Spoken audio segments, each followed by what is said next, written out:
Welcome to the Town of Avon Advisory Plan Commission meeting. If you are interested in having a copy of the agenda or the staff reports, they are available on the tables to the right of the audience. We will be conducting business as outlined on the agenda. From time to time, the board may deviate from the agenda. As president of this body, I will inform those in attendance of any deviations. This meeting is being recorded for the public record. Because of this, we request that personal conversations are kept to a minimum, that all cell phones are set to vibrate with any phone calls taken outside of the chambers. If you are interested in commenting during the public hearing, please sign up on the sheets located on the tables to the right of the audience. When your name is called, please step forward to the podium and please state your name and address for the record. Please address your comments to the board and not to the staff or to the petitioner. Your comments should relate directly to the case at hand. Responses to public comments will be given once the hearing is closed. We do understand that there may be several persons who wish to speak. In order to keep the meeting running in a timely fashion, we request that you not repeat previous comments. Thank you for your assistance in facilitating a respectful, fair, and timely meeting. Again, welcome to our Planning Commission meeting. Please stand for the Pledge of Allegiance.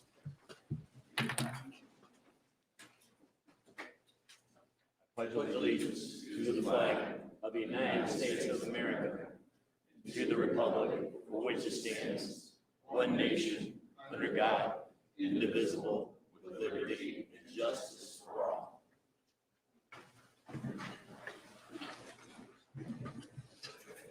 Thank you. Let's start with roll call. Catherine Ransford, Present. Paul Guggenberger, absent. Bill Reed, Here. Grant Niemeyer, Here. James Petridis, Here. Ed Rosenbaum. Here. We have a quorum. Thank you. We have some minutes to review, July 26th and August 23rd. Has everyone had a chance to review those minutes? Any corrections, changes, or issues with the minutes as read, as presented? Anyone? Okay. Motion to approve? I'll make a motion to approve the minutes as presented. Thank you. I'll second. Okay. All those in favor signify by aye. Aye. Aye. Opposed? Minutes are approved. Committee reports. BZA.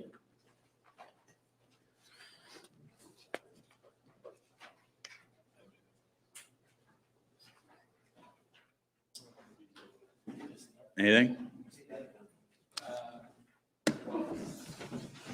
Misty Eyes got approval of a continuance of their special exception. And then in addition to that, the Raising Cane's in Harvest Landing Lot 3 received a special exception for their drive-through. Any questions for BZA? Okay, RDC. At our most recent meeting, we approved several invoices. I had a County Road 100 South update, awarded a quote for relocating water meter services for County Road 100 South. Went over resolutions 2021-04 and 2021-05 regarding electronic participation policy and amending the declaratory resolution respectively. And also discussed the Dan Jones widening phase 3, in addition to a little more information on the 2022 budget. Questions for us? Okay, anyone here from town council? Yes. Can you do me a favor from town council? Yes. Please come to the podium and we can all hear you. Please, sorry. That's okay. Dawn Loudon, Town Council President. We will be approving, hopefully, our budget, the state budget, at the next meeting. So that's a big milestone. We're usually not this far along at this time of the year. Are there any questions for me? Questions, town council? Nope. Thank you very much. Okay. Request for continuance or modifications? There is one request for a continuance on your agenda. That is PUD 21-01, Olthoff Homes PUD. That's a request for a plan unit development, develop 150 townhomes up on 200 North. The petitioner went to the town council last Thursday, and they got some feedback from the town council. They're taking that feedback under advisement, and they're probably going to make some changes to their plan unit development. So they're requesting a continuance for 1 month to the next regularly scheduled meeting of the Plan Commission in order to do those changes. We have no objection to that request. We have a motion for a continuance.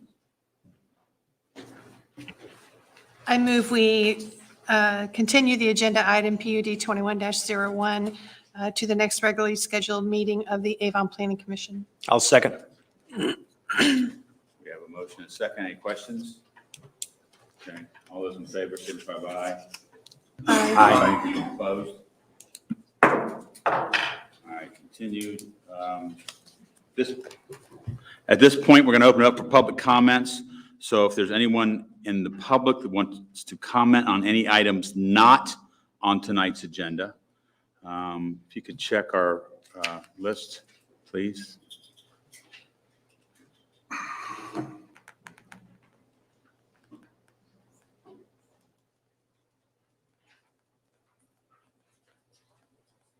We have a few that signed up with a question mark next to their name. It's possible they don't know Okay. the number. So at this point, we're open for public comment, and that's for any items that are not on tonight's agenda. So who's the first one that signed up? We have Michelle Newton. Sorry, it's for the work stuff. Okay. What about Michael McCraney? I just don't get to sign in. Okay, okay. And I believe that's everyone who has not signified a case they wish to speak. Is there anyone that is not signed up who'd like to comment on any items not on tonight's agenda? All right, seeing none, we're going to open up public hearing at 6:39, going to close it at 6:41. So, any introductions, Bill? No. Okay, old business? Map P 2112, Avon Landing Industrial Primary Plat. This is a request for approval of a major subdivision primary plat with 3 blocks, 5 future lots. The 120.75 acre property is located at 2375 North County Road 900 East, and is about 1,500 feet southwest of the intersection of County Road 300 North and Ronald Reagan Parkway. Property is on plan unit development.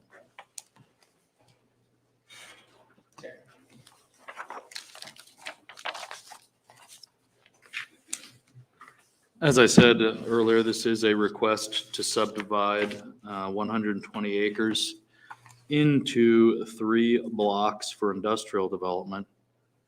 Let's see right here. Turn it on would be nice, I guess. Let's see, there we go. Property is zoned PUD, and it's part of the Avon Landing commercial or Avon Landing plan unit development.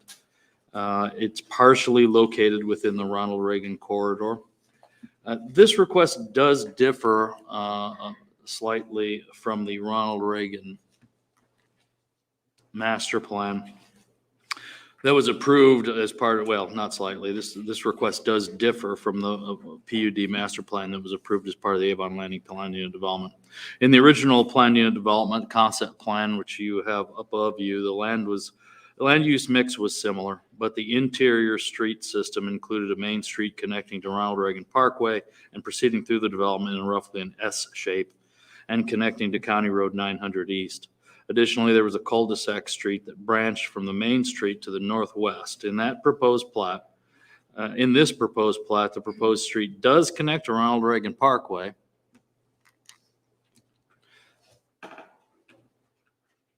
and proceeds about a third of the way through the development, and then goes due south and stubs into the parcel of the south of the site.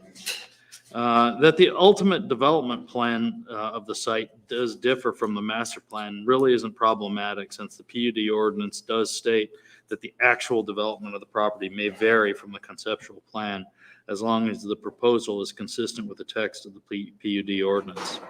Now, the PUD ordinance does indicate that the development will provide a public street which connects County Road 900 East with Ronald Reagan Parkway. And to that end, the petitioner has dedicated a 40-foot half right-of-way all along the southern property boundary of this property.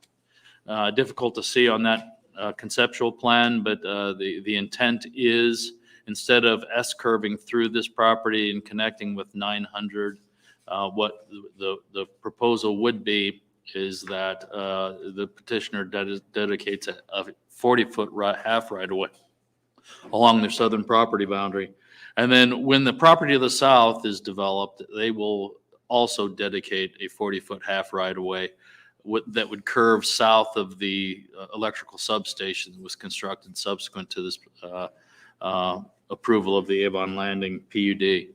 And that will give so currently, and you see it on this plat, a temporary easement that goes north to the prior intersection with 900 East through this plat. What will happen now is that substation will gain direct access from the east-west road that's going to be constructed along the southern property boundary. So the town does anticipate some development on that southern property within the next 2 or 3 years. So we do believe that this is not a situation where we'll be waiting a long time for that east-west connection.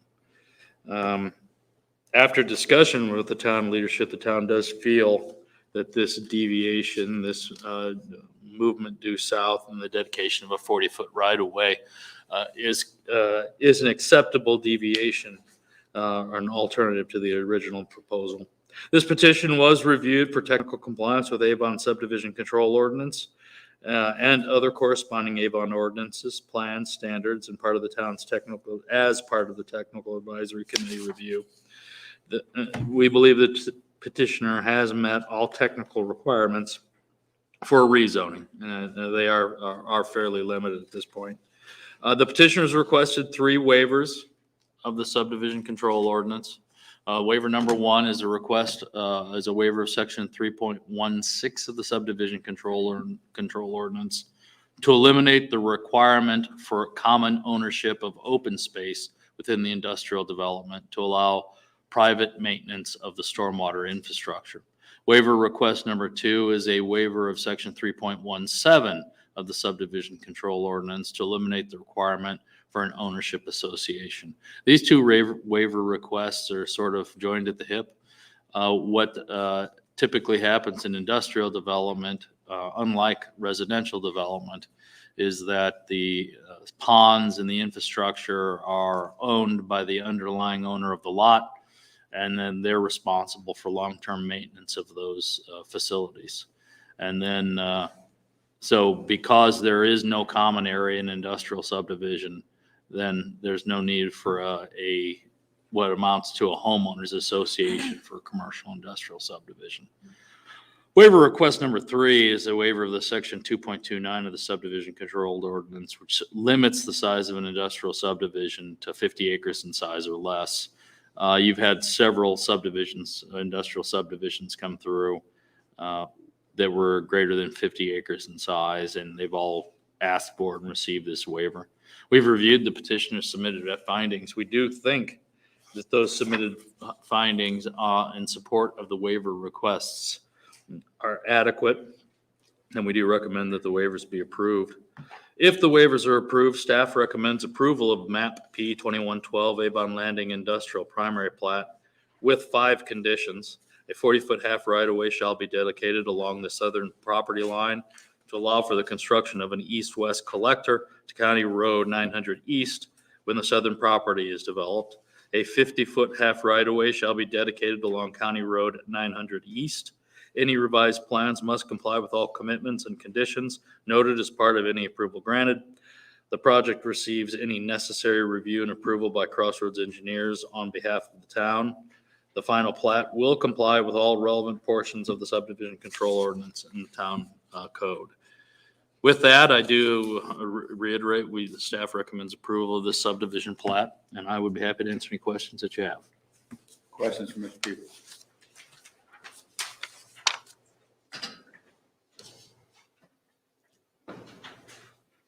Mr. Peoples, how many acres is it?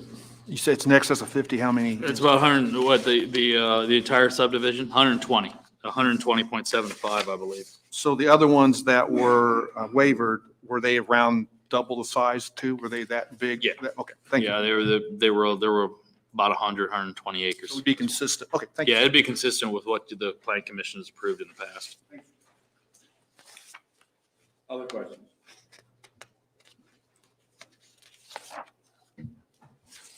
Other questions?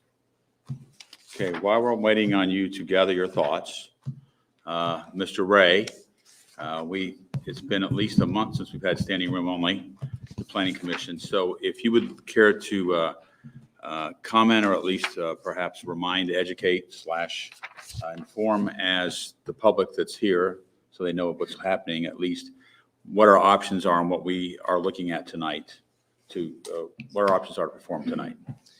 Yes, as we just went through, you're looking at how this particular piece of land is going to be platted in our zoning maps.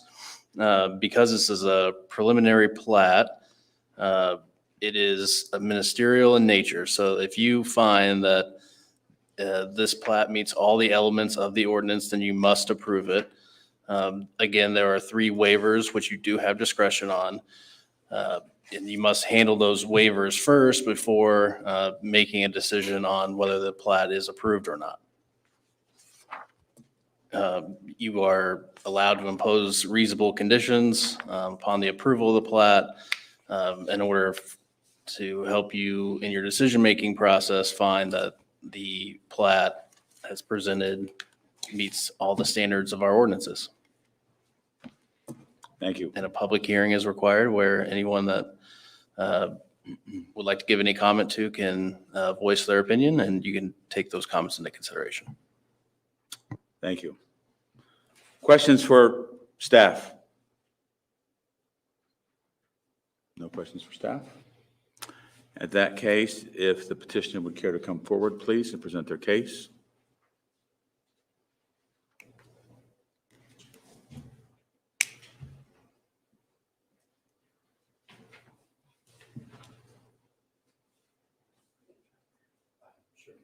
Good evening. My name is Rafe Webster. I'm with Van Trust Real Estate with the developer for the project. We are a real estate development company. We do a lot of industrial warehouse development. Thank you. We also do office, multifamily, mixed-use projects. We've done several projects in central Indiana and are excited about this one as well. Ross Nixon with American Structure Point Engineering is here as well with me. And a few things you want to Can you touch please on? state your address for the record, please? Sure. It's 950 Goodale Boulevard, Suite 100, Columbus, Ohio, 43212. Near the Greek Church. Ross Nixon with American Structure Point, civil engineer, 9025 River Road, Suite 200, Indianapolis, Indiana. We've been through the staff report. I think it was a very detailed summary of the project. We do agree with the conditions set forth by staff and happy to answer any questions you may have. Questions? Commission? Can you just Speak on. give us a little bit of information as to what kind of development you anticipate going into this project? Sure. So we do a lot of Class A industrial development. So it would be, we do a lot of speculative warehouse development or industrial development as well. So we would plan to, pending this approval and further approvals as we go through engineering, we would launch the first building in the project in a speculative manner. So there would be no tenant when we start the building. Hopefully it would be leased in a reasonable amount of time, but it's very much a typical Class A industrial warehouse project. So we're talking about warehousing. Yes, it could be some light industrial or light assembly type uses as well, but generally speaking. Other questions? Go ahead. With the three blocks you're looking at here, do you have an anticipation as to how long it would take? Do you expect phases here? I don't think I missed that. Or are you looking to build all at once, or kind of what's your intent? We would generally build one building at a time. So we've kind of divided the block or the plan into two pieces. The northernmost piece, which is roughly 50 acres. Yeah, I think so. So there's three buildings that generally fit on that piece, and we would build that section of road and the first building. And then as we continue to lease up projects, we would launch additional ones. Thank you. Other questions? Well, while we're giving them time to think of what their questions will be, I'd like to go over, you have 3 requests for waivers. To do due diligence on those. Can you explain, some with waiver 1 as to why you believe you need a waiver for the recommendation there for waiver 1? Sure. For waiver 1, it has to do with the elimination of the requirement for common ownership of open space. And as Mr. Peoples mentioned earlier, industrial subdivisions are done oftentimes differently than residential subdivisions, where the stormwater management ponds will be located on an individual piece of property with appropriate drainage easements around it. And that property owner would then be responsible for maintaining the ponds, not necessarily an owner's association in common area. So they're still going to have, someone's going to be responsible for maintaining and operating that pond and, mowing it and maintaining the outlet. But rather than a common ownership, we typically and most frequently have done individual ponds on each lot. And the advantages and disadvantages of that are?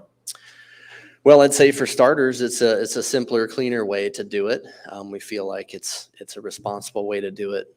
You have one owner that's responsible for the maintenance of the pond on their property. It's just a simpler way to do it. Disadvantages? That's a good question.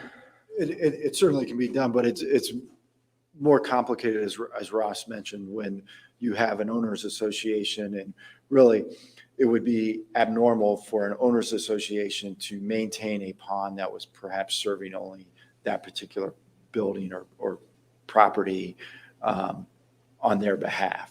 So in this instance, as Ross mentioned, it provides for each building to maintain their own stormwater facilities. Are you anticipating more than one owner? There could be the potential for that to happen. We would certainly also develop, if an owner user came along and wanted a building, that we would develop on their behalf, and then they would own it in perpetuity from that point on.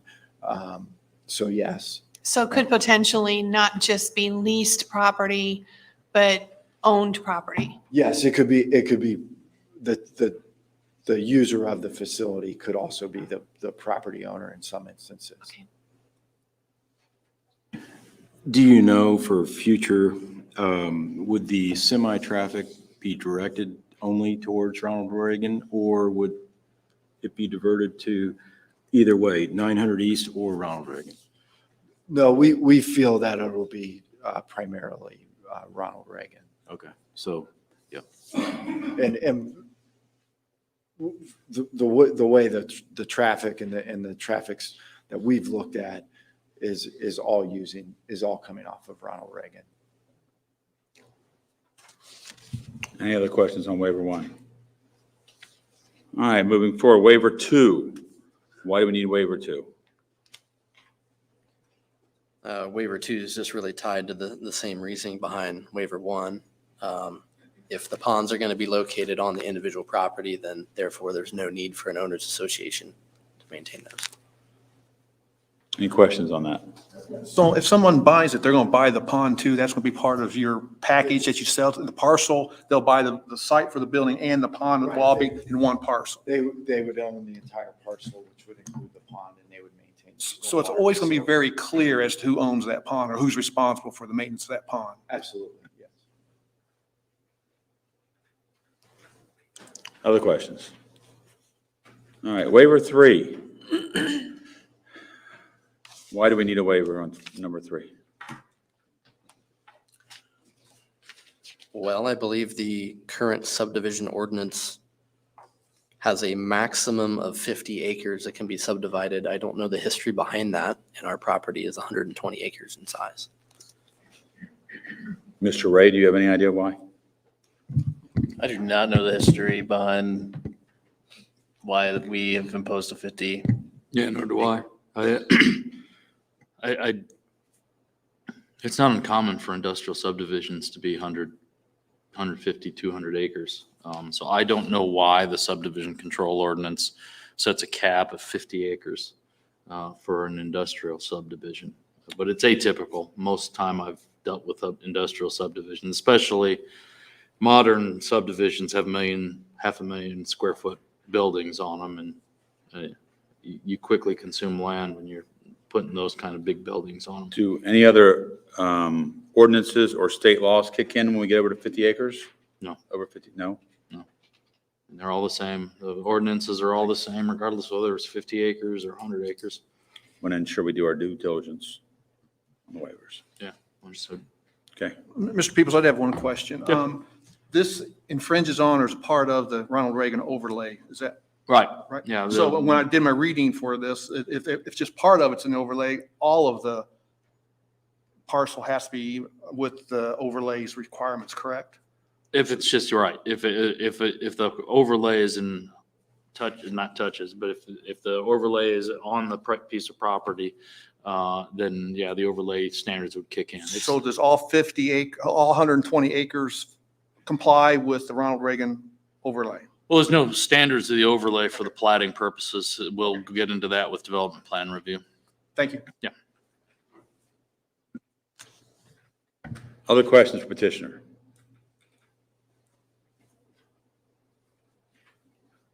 Okay. Hearing none at 7 o'clock, I'm going to open this up for public hearing. So has anyone signed up to speak on this? Okay, is there anyone in the audience that would care to comment or have any comments on this particular MAP?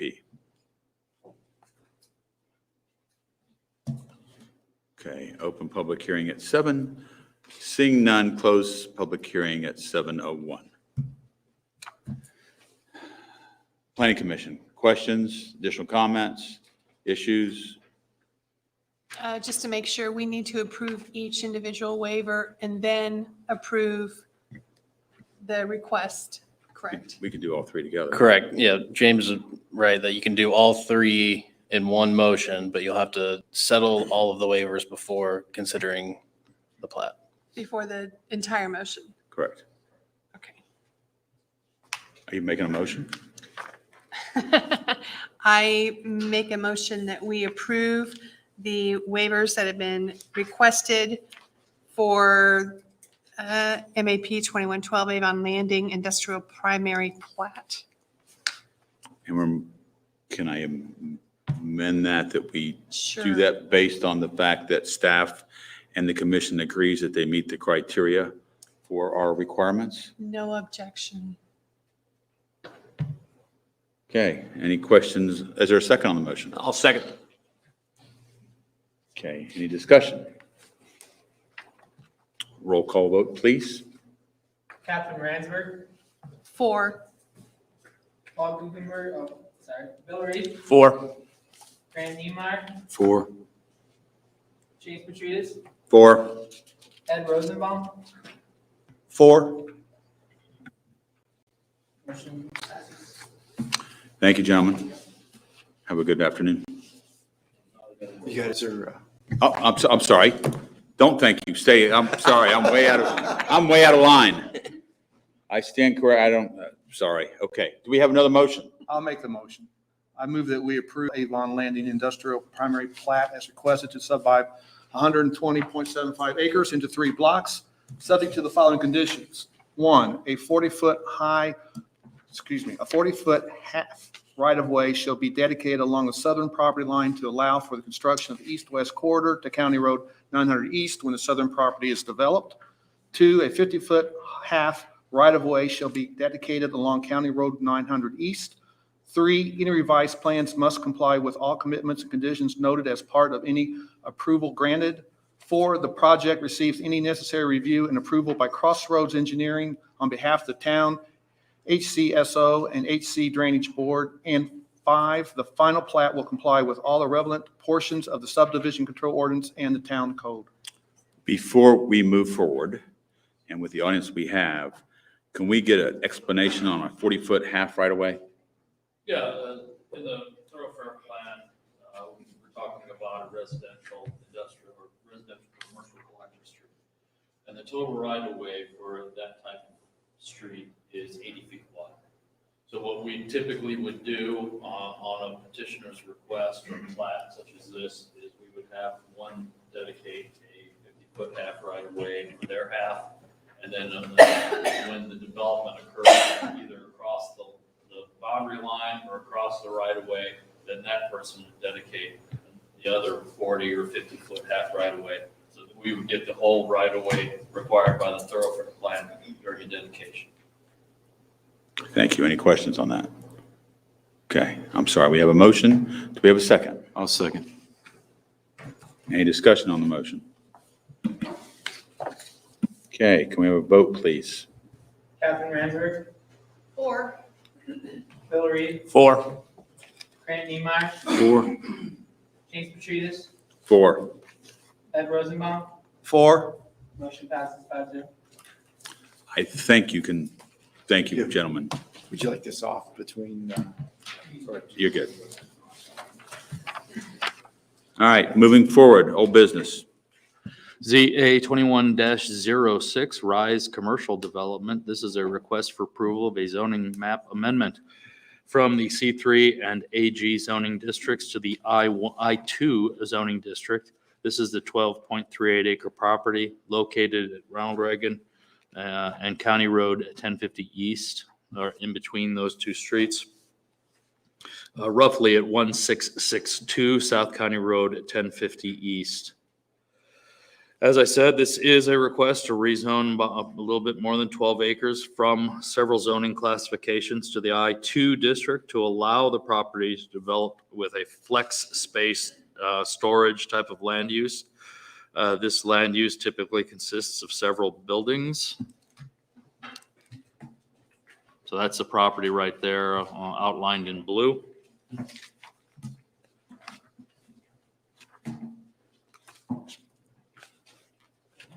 And that's the zoning district right there. The majority of it's in ag, and then there's a small portion of it in the C3 zoning classification. And this represents the comprehensive plan. I've ovaled the area in question. The 2017 Future Land Use Cluster Map recommends this area for innovation. The goal of the innovation recommendation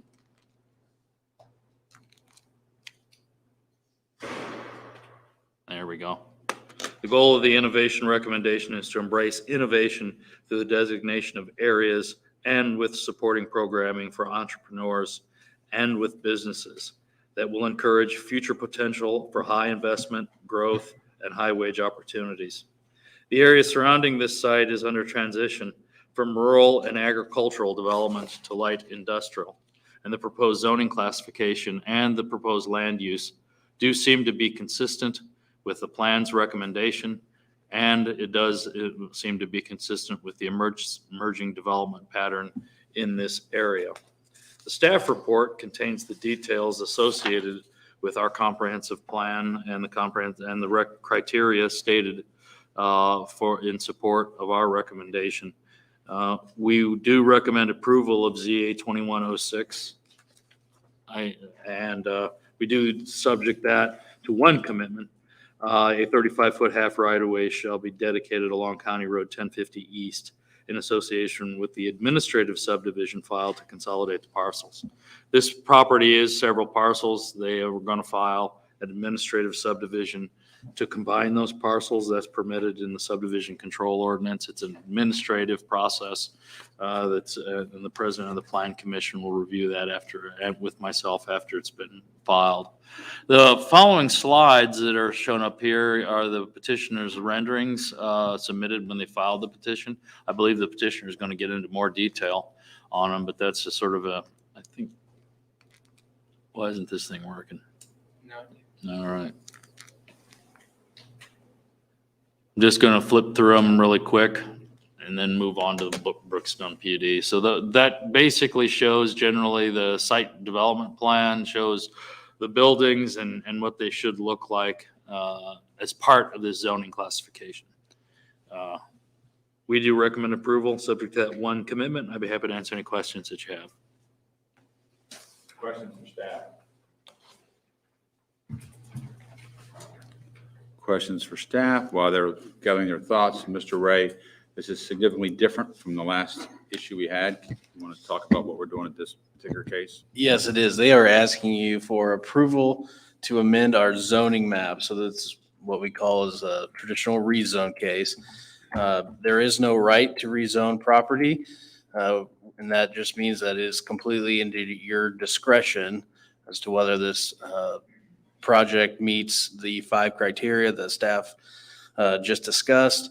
The criteria are 5 things which you must take into consideration. However, no one criteria trumps any of the others. It's just looking at it, the totality of the circumstances. You're required to have a public hearing with this and take public comment. And when we get done, what happens? You are making a recommendation to the town council. That recommendation will be certified and forwarded to the town council, and they are the body that will ultimately issue approval or denial for this rezone. You are just a recommending body. So we're not the final word. Correct. Just verify. Thank you. And just, Questions? Sorry, go ahead. I was going to say, just for the sake of information, there are some decisions that we make that if certain criteria are met, we have to say yes to. Other decisions we have discretion to, correct? That's correct. And today, and this particular one is and the ones that we have to say yes to are called magisterial. Yes.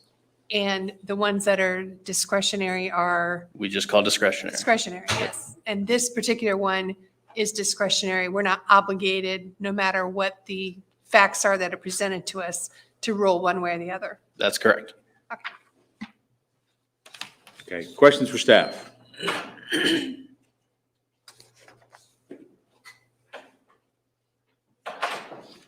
No questions for staff? Just so I'm clear, and again, sometimes have kindergarten education. This is storage units, is that, from what I see of the pictures? Yeah, it's a combination. So I've dealt with Mr. Sapp, and he went through, when I was the planning director for Greenwood, he went through the process there. What they are, the units themselves are like, it's like a storage unit, only there's an office, and then there's usually a little warehouse area. There's a common break room, conference room, and like a restroom facility as part of this development. Predominantly, I believe that these units are rented by people who start businesses in their home, but they've outgrown their home, but they're not big enough to go up to, say, a custom built building or lease space in a tenant space, like an industrial tenant.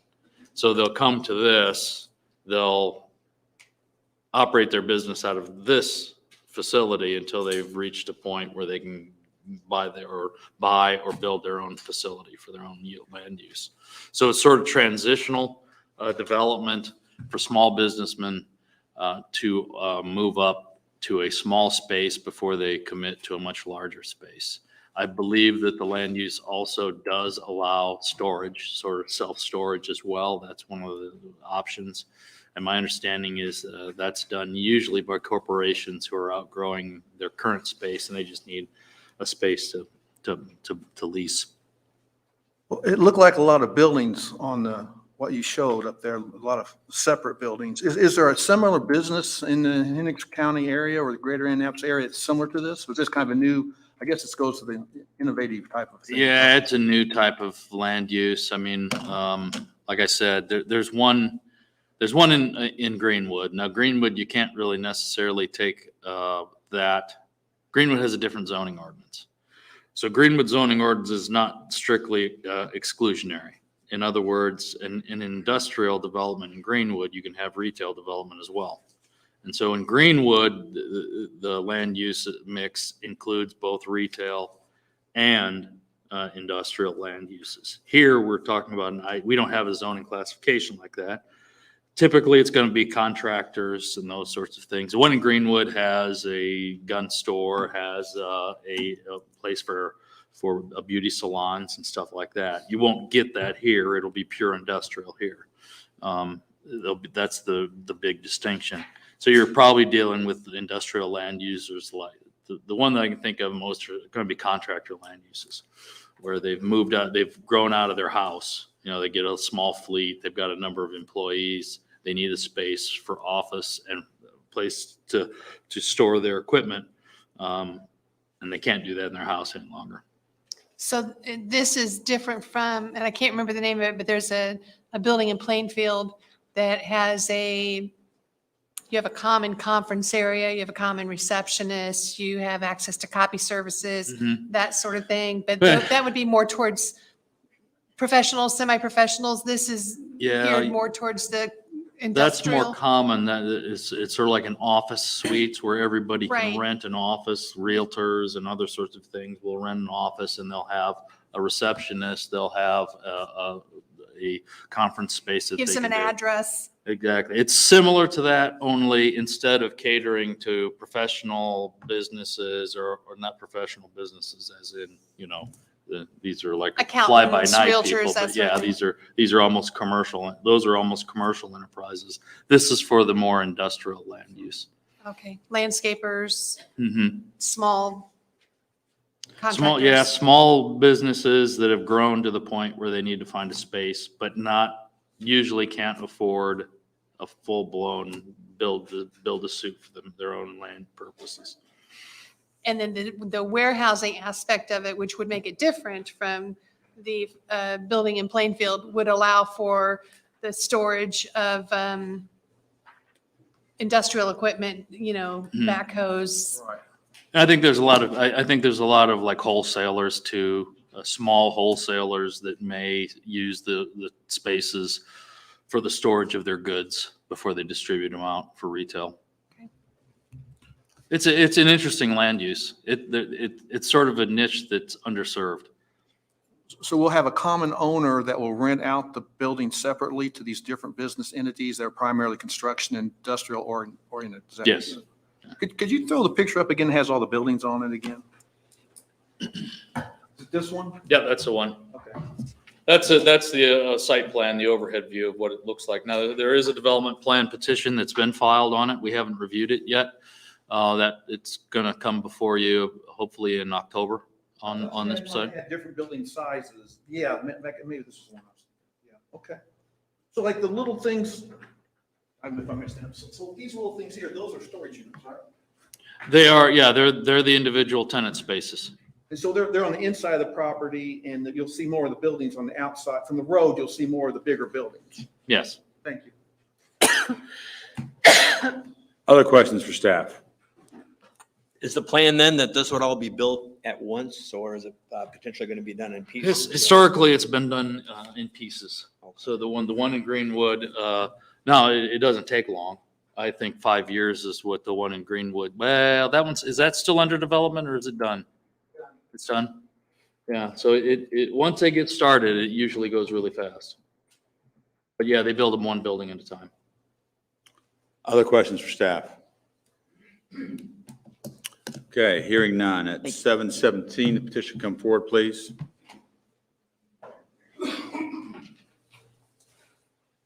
Good evening. I'm Jim Sapp, owner of Rise Commercial District, 8070 Castleton Road, Indianapolis, Indiana, 46250. Hello, I'm Jeremy Haynes, same address, 8070 Castleton Road, Indianapolis, Indiana, 46250. We are a family-owned business based in Indianapolis. This will be our 11th or 12th commercial district. We are in the Midwest. We're in Ohio, Michigan, Minnesota, going to Wisconsin and Missouri. So this will be our number 12 to 11 to 12. I think Bill described us pretty well. We are entrepreneur in nature. We say we accelerate businesses. Although 40% of our clients are Fortune 500.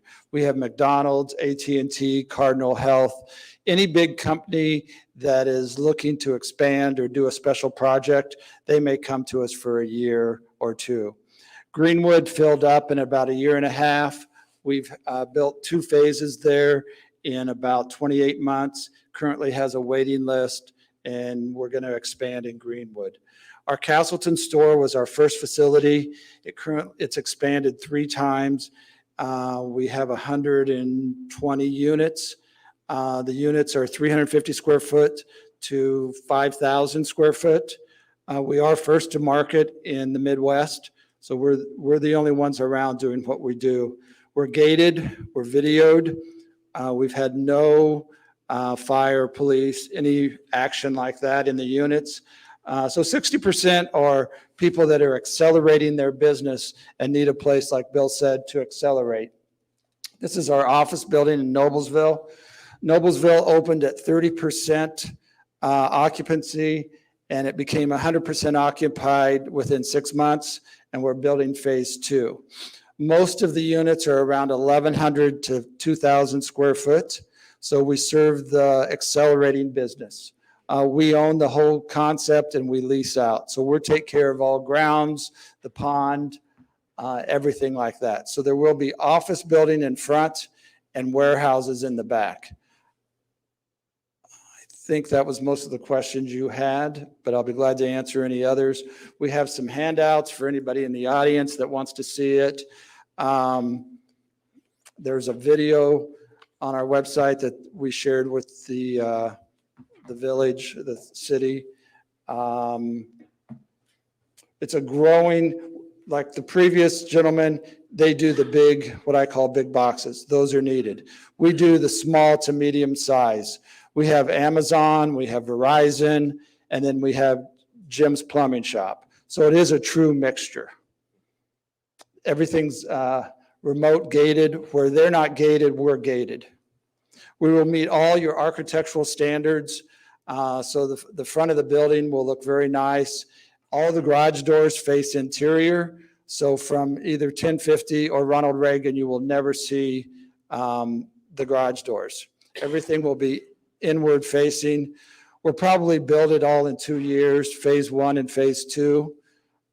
We'll still be back to you several times, which is normal, that's fine. We're hit all your landscaping, all your architectural, and all your drainage for the 12 acres. When you say you're gated, does that mean like a storage unit where the rolling gate goes back? Well, we don't have rolling. We have spring gates that go up in 8 seconds. So it's a gate. So every time a McDonald's employee comes to their office, they have to go through this gate that We swings only open have for about them? 80 visitors a day. McDonald's employees don't come. They may be remodeling or building a new facility somewhere and the equipment comes in early, so they put it in our facility for 6 months. Most of the doors are opened once a month. It's just short-term storage, although our first client ever in Castleton is still with us. But most people stay 3 years, and the good news for Avon about that is they generally move within 3 miles, is what we show. We're a 15-year-old company. We watch what our tenants do. Most of them are with us 3 to 4 years, and then they move around your area. So is that an office building or is that a warehouse? It's both. The offices are in front. They're about 600 square feet, and then the warehouses are in back. So is that in the front or is that in the back? This is in front. That's an office building. Well, it has warehouses in the back, connected to the same building. So it's more like a flex space. So you have 600 square foot office, which maybe would have 3 or 4 people in it, and then it has a 1,200 square foot warehouse in the back. So there's a garage door on the back of that building. That's what the public will see from Ronald Reagan. What's your landscaping thoughts? Well, in Noblesville, I'll tell you, we spent about $100,000 on landscaping. So we will meet your standards. It's no problem. It'll all be fenced. The gates are hidden and the tenants come in, put in their code and drive through. The gates go up and down in 8 seconds. They're quick. Is there any grass on the property? All along Ronald Reagan, there will be grass. There's not a lot of grass interior. The grass, we will meet all the setbacks. I think it's 30 or 40 feet on the sides, Bill. There are 2 ponds interior. They will all be grassed, and we'll maintain them. And the parking and the paving is built to accommodate heavy trucks. Yes. We don't have a lot of semis. We have more UPS, FedEx, straight trucks. There will be no entrances on 1050. The entrances shown there's an exit onto 1050 just for emergency. Castleton has only had 2 emergencies in 12 years, and they've both been gentlemen that had heart attacks. So we have very little fire, police, nothing like self-storage. No consumers come to us. We're too big in size. Our prices are too high. They don't need, a consumer puts their Christmas decorations in them or something like that. Our stuff is all business stuff. People put their widgets, their products. We have importers, exporters, Amazonians, which ship out Amazon products, and a lot of the service industry, Screen Mobile, Mosquito Joe, all those type of people come to us too. So your properties now are what percentage occupied? Everything that's been up a year is over 100%. 100% occupied. Noblesville has a waiting list. We're building phase 2, and we have 6 leases, and we're not going to open till December on phase 2. Lewis Center just opened. Lewis Center is Columbus North, and it opened September 1st at 70% occupied. We bring about 400 people to the site. They don't come daily. They're going to come, put their widgets in. There are 125 businesses that employ about 400 people, 3.4 people per business. So Verizon may store something for 6 months till the state fair happens and they need all that stuff. Cardinal Health makes a bunch of stuff for medical, and they come and get it and take it away. You mentioned amenity focus. What type of amenities here? They have free conference room, free forklifts. If they're certified, they have to sign a certification for the forklift usage. They can use the forklifts anytime during the day they want. They can use the conference rooms, the offices they have to rent. There's free bathrooms, there's free trash, office trash only. We provide all that and we clean it every day. Wi-Fi? Yeah, we have Wi-Fi too. Is there any type of exercise facilities like a No. walking path in the interior or? No, There's nothing involves customers that come in. no, work there's no out or- retail No retail. oriented. Greenwood did have a little Greenwood was our second site, and we've exploded since then.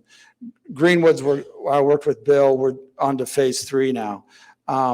We're strictly industrial. So we call it hands-on businesses that come to us, plumbers, Screen Mobile, those type of people. They come to us and they need to store their stuff. They come in at 7 o'clock in the morning, get their stuff and leave. And then the big companies just store stuff for a month or 2 and take it, or maybe they take part of it and go install it in IU Hospital West or something. So we are unique. We are new. We've been in Indiana for 12 years. Castleton has been there for 12 years. Greenwood was number 2. We're in Fort Wayne, Toledo, Cleveland, Columbus, Minneapolis, and we help companies accelerate. I guess this question maybe for Mr. Peoples. It looks like this is open ground right now, right? Just open land? I believe there's a couple buildings on it associated with the church. There's a small church on it, and the Hutchek family owns primarily the most of it, and they're here, and they're supporting us. Several of the neighbors are here. They're supporting us, the Christensens. I don't know if they're here tonight, but they support us. They sent us an email. And the Hunt family that's right to the south of us, sitting right here, they support us. We have very little, we're not like self-storage where there's a lot of people coming in and out. These are just businesses during the day getting their products or equipment and leaving. They could leave for a month.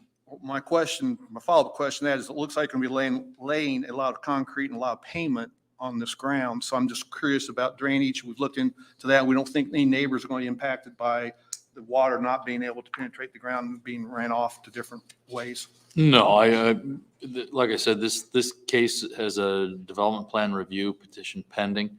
And so those sorts of issues are being reviewed both by our consulting engineer and by the Public Works Director. So I wouldn't anticipate that there's going to be any issue with runoff on adjoining properties. We have 2 ponds. Everything will go into the ponds, and we adhere to all this, the state and federal storm drain, and it'll drain off slowly. There's a creek running right through the middle of us. We never have any problems with water, storm water. Do you do anything with your ponds in terms of aeration to reduce mosquito development? Yeah, we can aerate, or we can have something called a forebay, as we did in Greenwood. But I think these 2 are too small. They're not very big ponds. I don't think we have them aerated, but we do treat them. We have a company that comes out and treats them and keeps the moss and stuff out of them.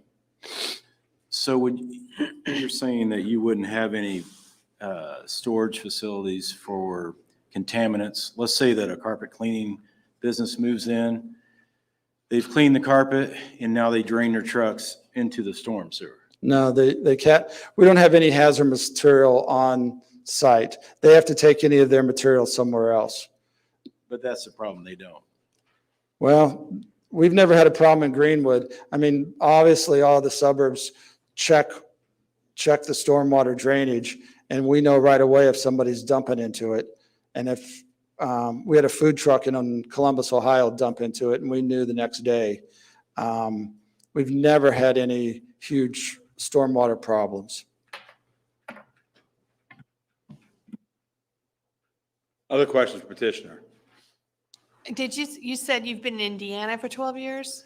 Yes, I'm a resident of Indiana.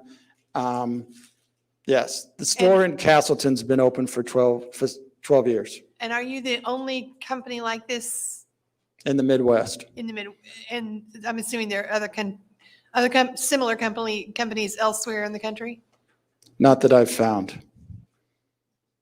So It's a you're- niche market that we're growing quite rapidly, but it's not easy. You have to have 12 to 15 acres, and it is quite intense in the financial, getting along with banks so that we can build all the buildings.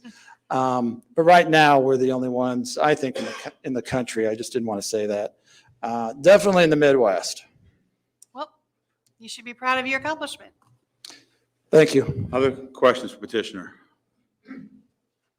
Okay, at 7:31, can I open up the public hearing? Has anyone signed up to speak?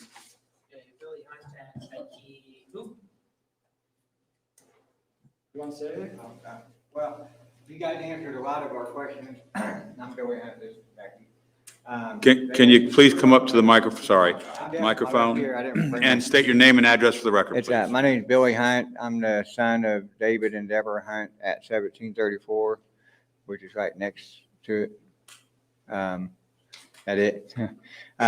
They answered a lot of my questions already. I did have a question of, like when it was gonna start, which I was gonna get with them, and like how long it was gonna take. And we had discussed also, like, because we're considered agriculture on our side, if that was gonna affect our zoning area too. Or also, like, we're just peaceful people. My grandpa built the place in 1945, you know, which they seem nice and we're willing to work with it. And we was concerned about like maybe some trees planted there or something that looked natural, because we have all fruit trees down our side, and they had discussed that with us, said they were gonna do that too. Do you have any questions? Thank you. I can answer his Okay, question. let's make sure everybody speaks first, and then we'll Okay. go from there. Has anyone else signed up to speak? No. Okay, well, has anyone care to speak that hasn't on this topic yet? Okay, at this point, well, wait a minute. No one else signed to speak, so at 7:33, I'm going to close the public hearing. And then if the petition could come forward, please. And To answer Mr. Hunt's questions, we would like to start this fall, but it'll probably be spring. We have several more hearings to go through and permits with not only you, but the state and waters of the U.S. Now they call it the stream, the little creek. So we have to get through all the permitting process. So we hope to start in the spring, I think is when it'll happen. It'll take probably we're open. The first phase will take about 12 months to build. So we'd open in 23. And then the second phase will probably take another 6 months to build. We will adhere to all guidelines for landscaping, and especially on Ronald Reagan and on the sides, there will be landscaping along the Hunt side. Well, all along the property, whatever the recommendations are, we adhere to them. And are you already pre-leasing or you? No. When does that happen? About 90 days out, we'll start pre-leasing so that when we open the first building, we can start filling it right away. other questions, petition?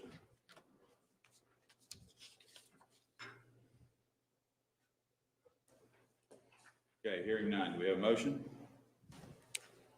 I move that we forward ZA 2106 Rise Avon rezoning, a request to rezone the property near 1662 South County Road 1050 East from C3 and AG to I2 to the town council with a favorable recommendation, subject to the following commitment.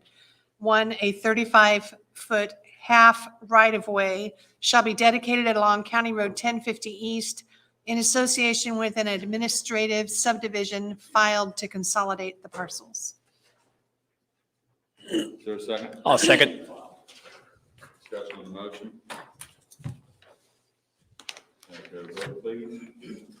Catherine Ransford, 4, Bill Reed, 4. Grant Niemeyer, 4. James Petridis, 4. Ed Rosenbaum. 4. Thank you. Moving forward. Under new business, first public hearing, PUD 2102 Brookstone Plan Unit Development. This is a request for a favorable recommendation of a plan unit development to develop 152 lots on about 81.046 acres. Property is located on East County Road 100 North and east of County Road 900 East on the south side of the street. As you've heard, this is a request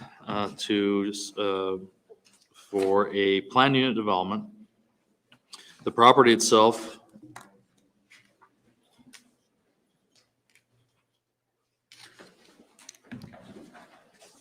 let's see here.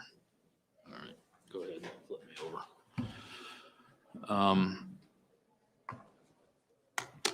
Property itself is zoned single-family residential. It's a combination of R1A and R2. These are single-family residential zoning classifications, but it's currently in agricultural production. To the west, the property is zoned R1 school. To the east, property is zoned PUD and contains single-family residential development under Hendricks County's jurisdiction. In the south, the property is a mix of multifamily residential uses under the Avon and Hendricks County jurisdiction. And the Harvest Bible Church. And the property to the north is zoned PUD and R1, and the R1A, R1A, and that R1A district is vacant. The request is a rezoning of these 81 acres from those zoning classifications to PUD for single-family residential subdivision. That the exhibit up to the screen shows you the layout of zoning classifications in the vicinity of this request. This shows you the plan. This shows you the comprehensive plans recommendation. I've circled that with an oval. The total developed area would result in 152 lots with an average lot size between 10,500 square feet, 9,000 square feet.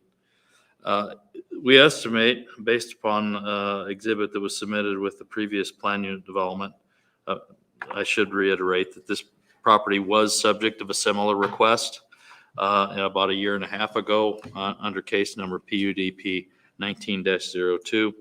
That request was more dense than this one, and the Plan Commission did forward a favorable recommendation to the Town Council, but the Town Council denied that request. If developed per that underlying zoning district, the total number of lots is projected to be about 141. If developed, the proposal that you see before you is approximately 1.87 units an acre, and it would be on the low side of the anticipated range for the comprehensive plan's recommendation of single-family residential. Now, as I said up there, you can see in previous slide, comprehensive plan is actually silent on this particular request. It has no recommendation. When the comprehensive plan does that, we tend to believe that the comprehensive plan recommends that the property be developed in accordance with its underlying zoning classification, which is essentially single-family residential. So this request is consistent with the comprehensive plan's recommendation of single-family residential as it's been historically interpreted when the future land map is relatively silent on the classification that should be assigned to a piece of property. The petitioner is using slightly different architectural standards than that found in the zoning ordinance. Those are outlined in our staff report, and I'm fairly positive the petitioner will go over them somewhat in their case. The subdivision control ordinance does require a minimum of 15% open space for traditional subdivisions. The Brookstone proposal that you see before you, that's the next slide. And I do apologize. I wanted to make it as big as possible rather than put it on a north-south orientation and make it very tiny. So the north is to the left on this particular exhibit. The Brookstone proposal that you see before you includes nearly 33 acres or 34 acres of open space, which is about 42% of the total acreage of the site. The subdivision control ordinance does require certain amenities for residential developments of a particular size, and in this case, the maximum number of residential units being 152, they would have to construct a primary amenity area somewhere in this. The petitioner has included walking paths throughout the site and 3 distinct park areas, a north, central, and southern park. And the north park would include playground equipment and other sorts of improvements that would meet the requirements for a primary amenity center as required by the ordinance. The zoning ordinance does require a minimum of a 40-foot wide landscape buffer yard around the entire project perimeter, with 1 tree and 6 shrubs per 30 feet of perimeter space. However, the petitioner has removed the width request or requirement, but has increased the plantings. So instead of actually having, say, dedicated common area around the perimeter of this property, it would be handled as a landscape easement. But they have increased the plantings to 3 shade trees, 1 evergreen tree, 2 ornamental trees, and 14 shrubs for every 100 feet of space around that perimeter. The perimeter, the petitioner has submitted a phasing plan. The construction is anticipated to begin the middle of next year, more than likely, with the first phase being 71 lots, the second phase being 81 lots, and that will be broken up north side, south side. Staff has used a traffic impact study to review the proposal.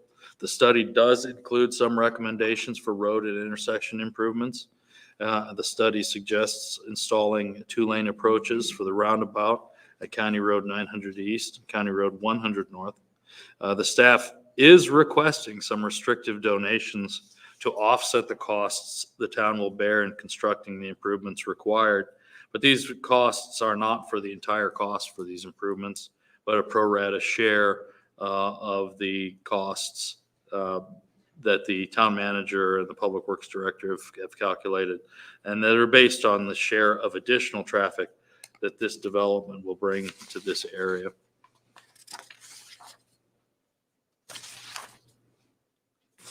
Sorry, turning pages.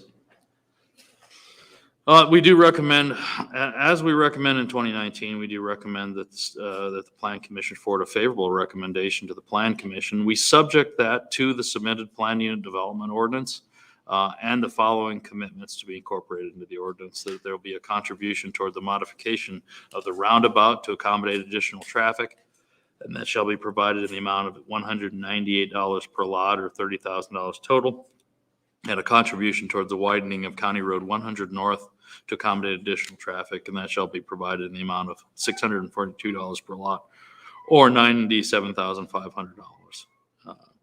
With that, again, we do recommend approval. I'd be happy to answer any questions that you have. Questions for staff?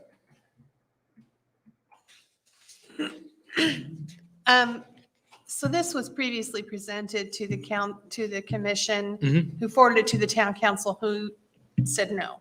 And so this has been a complete reworking.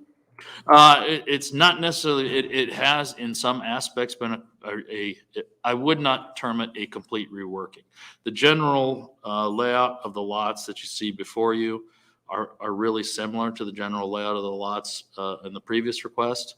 The petitioner has removed all but one of the cul-de-sacs. So there were several more cul-de-sacs at the original petition, and I'm sure the petitioner will get into some of that in their case. There was less open space in that original one and more lots. So I want to say it was in the neighborhood, it started out in the neighborhood of the 190s and went down to the 160s by the time it got to the council in 2020. But it's still, the council still rejected that particular petition. This one is down to 152. So they've increased the amount of common area. They've reduced or eliminated all but one of the cul-de-sacs. And they have increased the amount of open space compared to that previous approval or previous denial. Was the council's concern the density? Was that? Yes. That was I their believe main it was- concern was the density. It was density and quality of the housing stock. So it looks like this area is surrounded by subdivisions. So are the lot sizes in this subdivision similar to the lot sizes of the subdivisions around it? Similar to the subdivision to the east. Obviously to the south, that's a little bit denser development. And then to the So it's west. less dense than the one to the south. Yeah. Yeah. And then of course to the west, it's a church. So it's a church and a school. So there's density aren't comparable. But the difference isn't that these are on larger lots. It is because they've added much more green space, correct? Yeah, the offset that you find is the amenity area, the increase in green space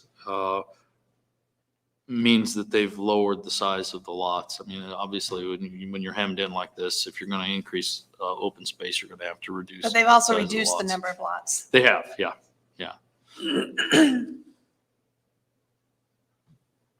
Other questions for staff? Bill, do you have any idea what the lot costs would be range-wise? I don't. I never go into cost. So when they come up with $198 per lot and $642 per lot, That was a pure calculation based upon so the town is in the process of I think bidding or at least planning the improvements to 100 North and the roundabout. And so they have some cost estimates on that. And so they've used we have used the traffic study that was submitted, and we have come up with the traffic study basically described how much of that impact is associated with this development as opposed to the background traffic that already exists. And so the calculation was done based upon the total cost of the improvements and then portioned out for their pro rata share of it. let me ask this question. The roundabout that you're talking about is going to make it look like the ones at Dan Jones and 100 with the two lanes? Yeah, I believe it's a two-lane roundabout. And, yeah. and then the widening of 100 North would be similar to the widening that they're doing right now of 100 South. That's so we got pretty good comparisons of what we're talking about, right? Yeah. It just seems to me that these prices look awful low on what we're charging per lot.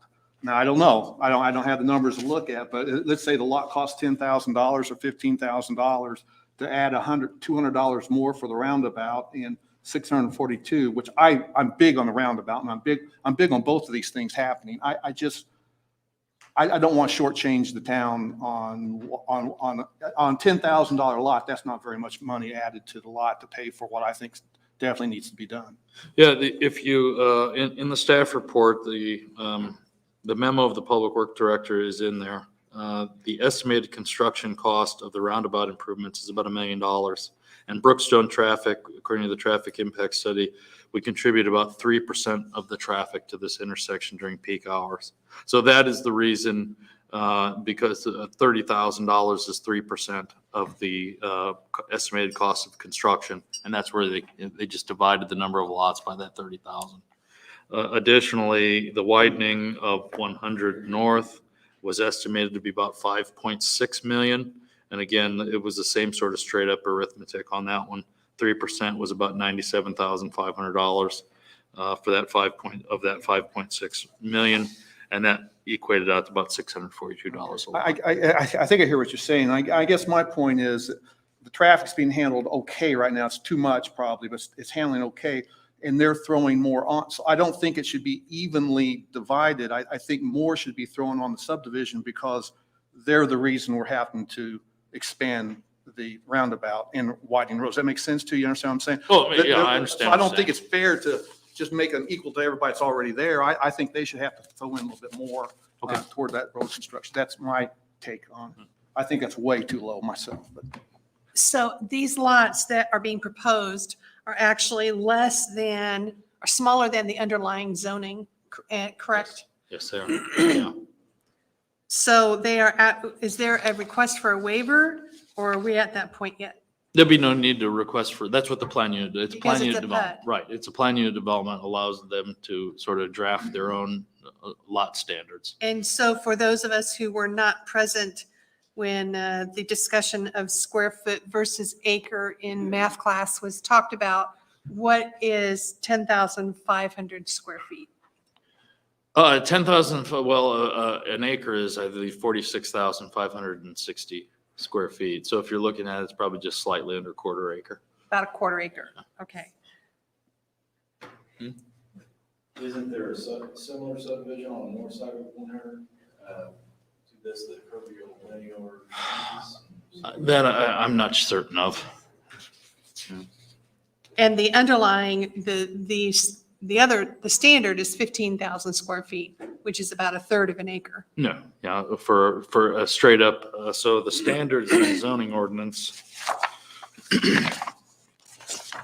I believe, are for the R1A would be 15, and then for the R2 would be 12. 12,500. Yeah, 12,500. Yeah. So those are those are the minimum lot sizes for those developments. So they could theoretically, I guess it would be similar to a subdivision plat that you saw in here about a month ago called Millstone. I guess my question is why, and I can ask the petitioners, that why should we allow the creation of another PUD? I mean, that's been a subject of intense discussion over the last couple of years. Mhm. And I would want to know why this should be, why we should do that again when there's been so many complaints about the number of PUDs that have been put into Avon. Yeah, I mean, I understand that concept. I understand that criticism. It's an interesting, if you look, and I don't want to get into a whole bunch of, theory and stuff like that, but if you look at the Indianapolis region, you'll find that plan unit developments are used extensively in the northern part of the region and not used hardly at all in the southern part of the region. And it's probably, I worked for Indianapolis for 8 years. They call them DPs there. And there were a lot of DPs that were done in Indianapolis, but Indianapolis is a behemoth. So when you're talking about a lot, relatively speaking, it's probably not as many as you think. But yeah, it's sort of a divide. When you look at planned unit developments, if you go to the south side, there's an expectation that people develop to the regular zoning districts. But if you go to the north side of this, I would say the vast majority of times, they're pushed towards a planned unit development on that Well, I side. guess my question would be, what's the point of having planning standards if we're just going to say, oh, but if you call it a PUD, you don't have to follow it? And for me, there needs to be a really high bar for going from 15,000 square feet to less than that, or from, and I've seen what some of the proposals are with regards to building, but oftentimes what ends up happening is that the quality, and I'm sure the town council took this in consideration, but the quality of the homes goes down because they whereas there may have been a requirement for brick on the front or for half brick, suddenly that requirement is gone. And we've seen too many of those neighborhoods put into Avon where because we allowed a PUD, then suddenly the standards that we created as a town, because we had an image for what we wanted the town to be, just get thrown out. And those are questions I really want to have addressed. I would want some strong commitments from the developer with regards to other expectations if we were to agree to this. Yeah, I understand. Yeah, there's a divide on planned unit developments. I think this community, we have, I think for a community our size, we do have an abundance of planned unit developments.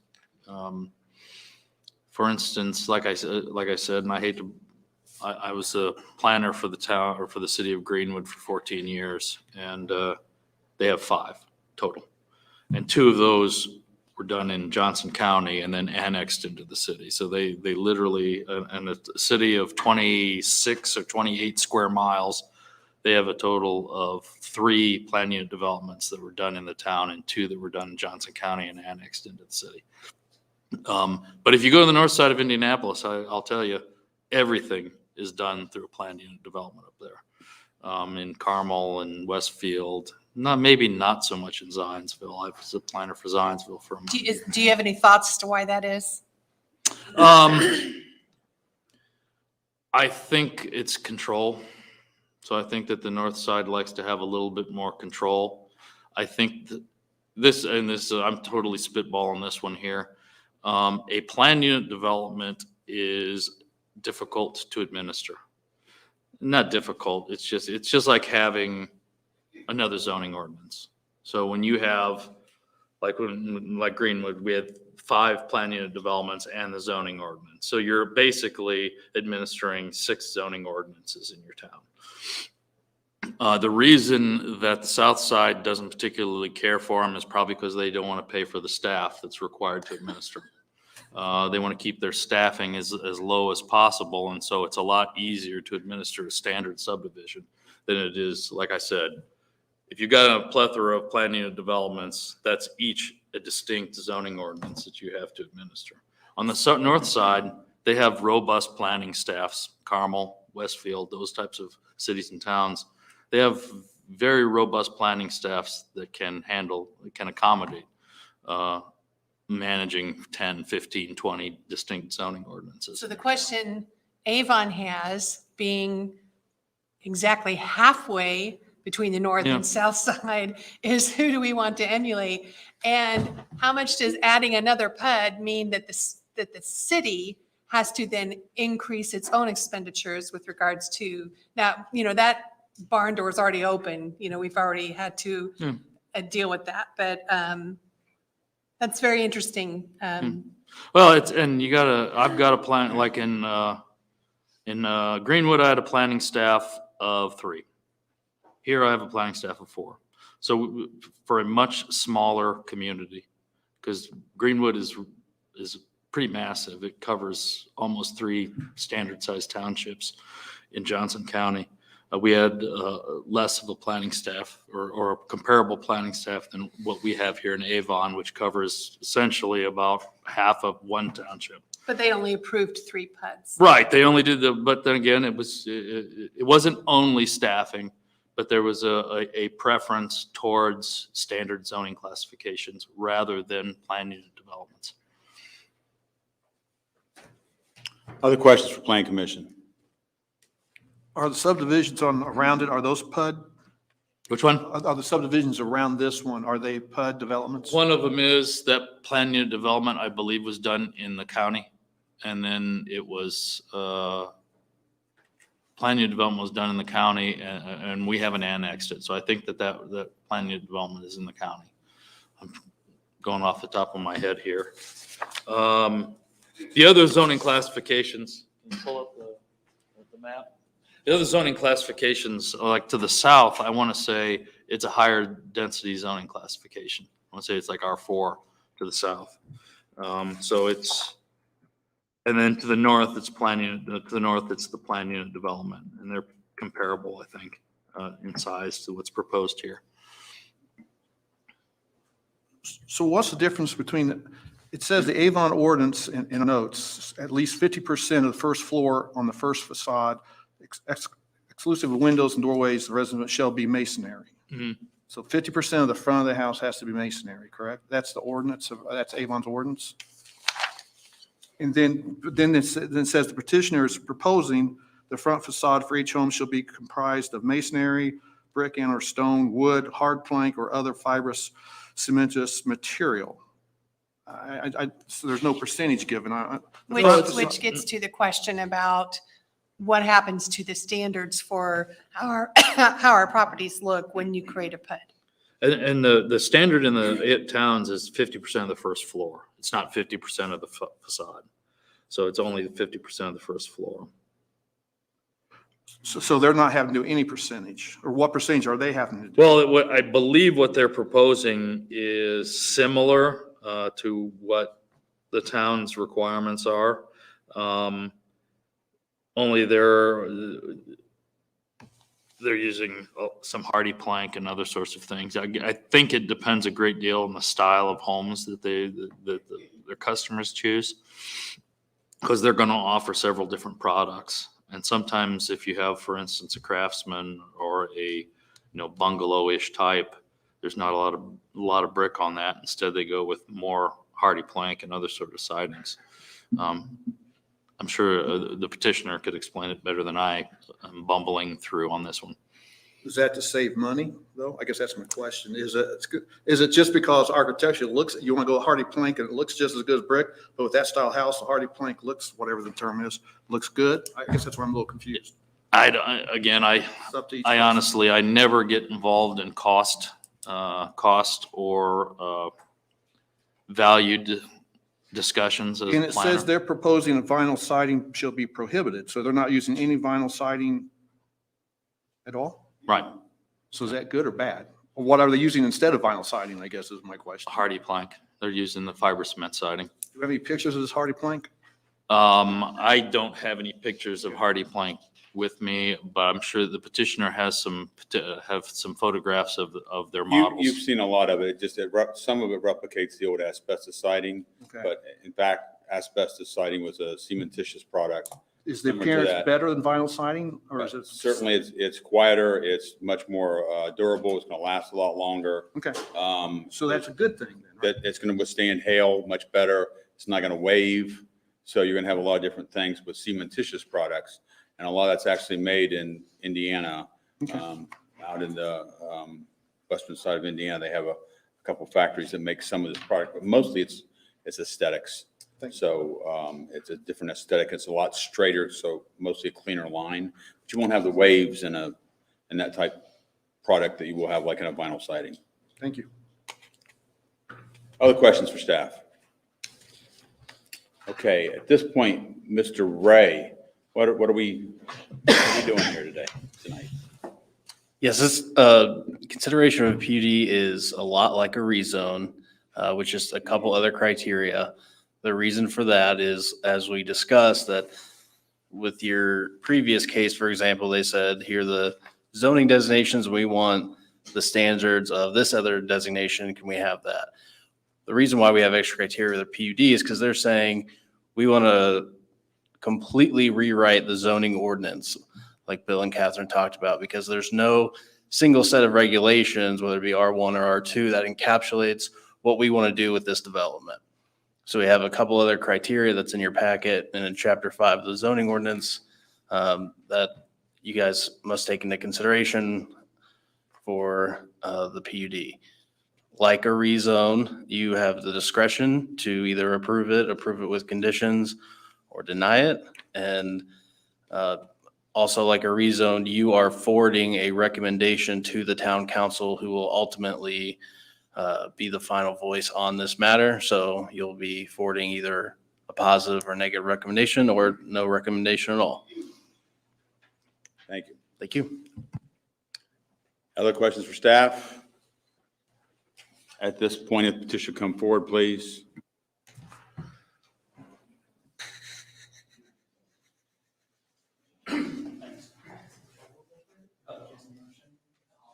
No pointer? It's got the little, okay. You're gonna help me then? Great, thanks.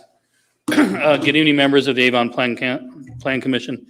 For the record, David M. Compton, Vice President, Land Acquisition, Pulte Homes of Indiana. Office is 11590 North Meridian Street, Carmel, Indiana. Thank you for the opportunity to be here tonight and talk to you about our proposed Brookstone development. With me tonight is Rex Ramage with Pulte, Director of Land Acquisition, Steve Fairbach, owner and president of A&F Engineering. So traffic questions would be great for Steve. Steve did the traffic study. And also Brandon Burke with HWC Engineering, if you have any questions related to engineering. Thank you for the opportunity. We appreciate the opportunity to be in front of you tonight. You've asked some good preliminary questions, and I hope to be able to address a lot of them through the presentation that we're going to talk about. Just to start with, PUDs are difficult. There's no doubt about it. They do a lot of them in the north side. The municipalities, Catherine, favor them as a way to provide extra control over their zoning ordinances over developers. And for example, in Noblesville, they zone the density so low that they want you to do a PUD because that engages a give and take through the process, more creative plans, enhanced architectural standards over what might be the base standards. And you've already touched on a couple of those base standards. For example, vinyl is allowed in your zoning ordinance. Hardy plank is a superior, or cement board siding type is a much superior product. It's also it's much more expensive than vinyl to put on the side of a house. And so a lot of municipalities favor the use of that. So we'll kind of walk through the presentation, and then please ask any questions. And then, of course, I know there's interested people in the audience, and we'll be able to address those questions. So if we could go to page 1. We've kind of covered the area location map, about the 81.05 acres owned by the Daly family. It's surrounded by residential developments already, with the exception of the church to the west. Go ahead, the next one, please. To the east of it is Avon Trails that was zoned through the county. To the north of it, that shows half built out there, that is completely built out, is the Brownstone PUD, which was done by Pulte through the town of Avon, utilizing curvilineal streets and a varied setback through that. Now that was a PUD, Catherine, that had vinyl siding. This has hardy plank siding. Has varied setbacks within that. To the west, to the east of that is the Camden being done by Lennar. I think that was a PUD too, wasn't it, Rex? So that was another PUD done in Avon. And then to the south of it is the higher density R5 zoning, which is multifamily townhomes to the south. And then the Avon Trail cuts kind of across our southwest corner. We'll talk about that a little bit in a minute. Go ahead, please. This is the original concept plan utilized. North is to your left. A curvilineal design. The original plan had 5 cul-de-sacs in it, or cul-de-loops. That was one of the areas of concern when we brought it through the first time, was the cul-de-sacs through that. There's central green space with the lake, and then there was still a trail that cut from north through south through the project. So, COVID gave us a different world. We all learned from that. March of 2020, COVID started. January 2020, we were told to go back to the drawing board and kind of relook at this plan and see how we could improve it. Let's go to the next plan. This is the updated plan. What we did is we took out 3 out of 4 cul-de-sacs are gone. We took them out of those middle areas and we opened those up to create great park areas, common areas that are connected through the project. And you'll see it better when we can turn our head around the other way and see the next plan, please. Now you see it north to south. I don't have to turn my head anymore, but you can see the plan on the left. There's open space, but it's just by that middle lake, okay? By taking out the 2 cul-de-sacs in the middle, you can see how that really opened up the plan. Now we've got a south common area that goes down to the Avon Trail via a internal trail to the middle open space, to the middle Central Park, all the way out to the northeast corner up to 100 North.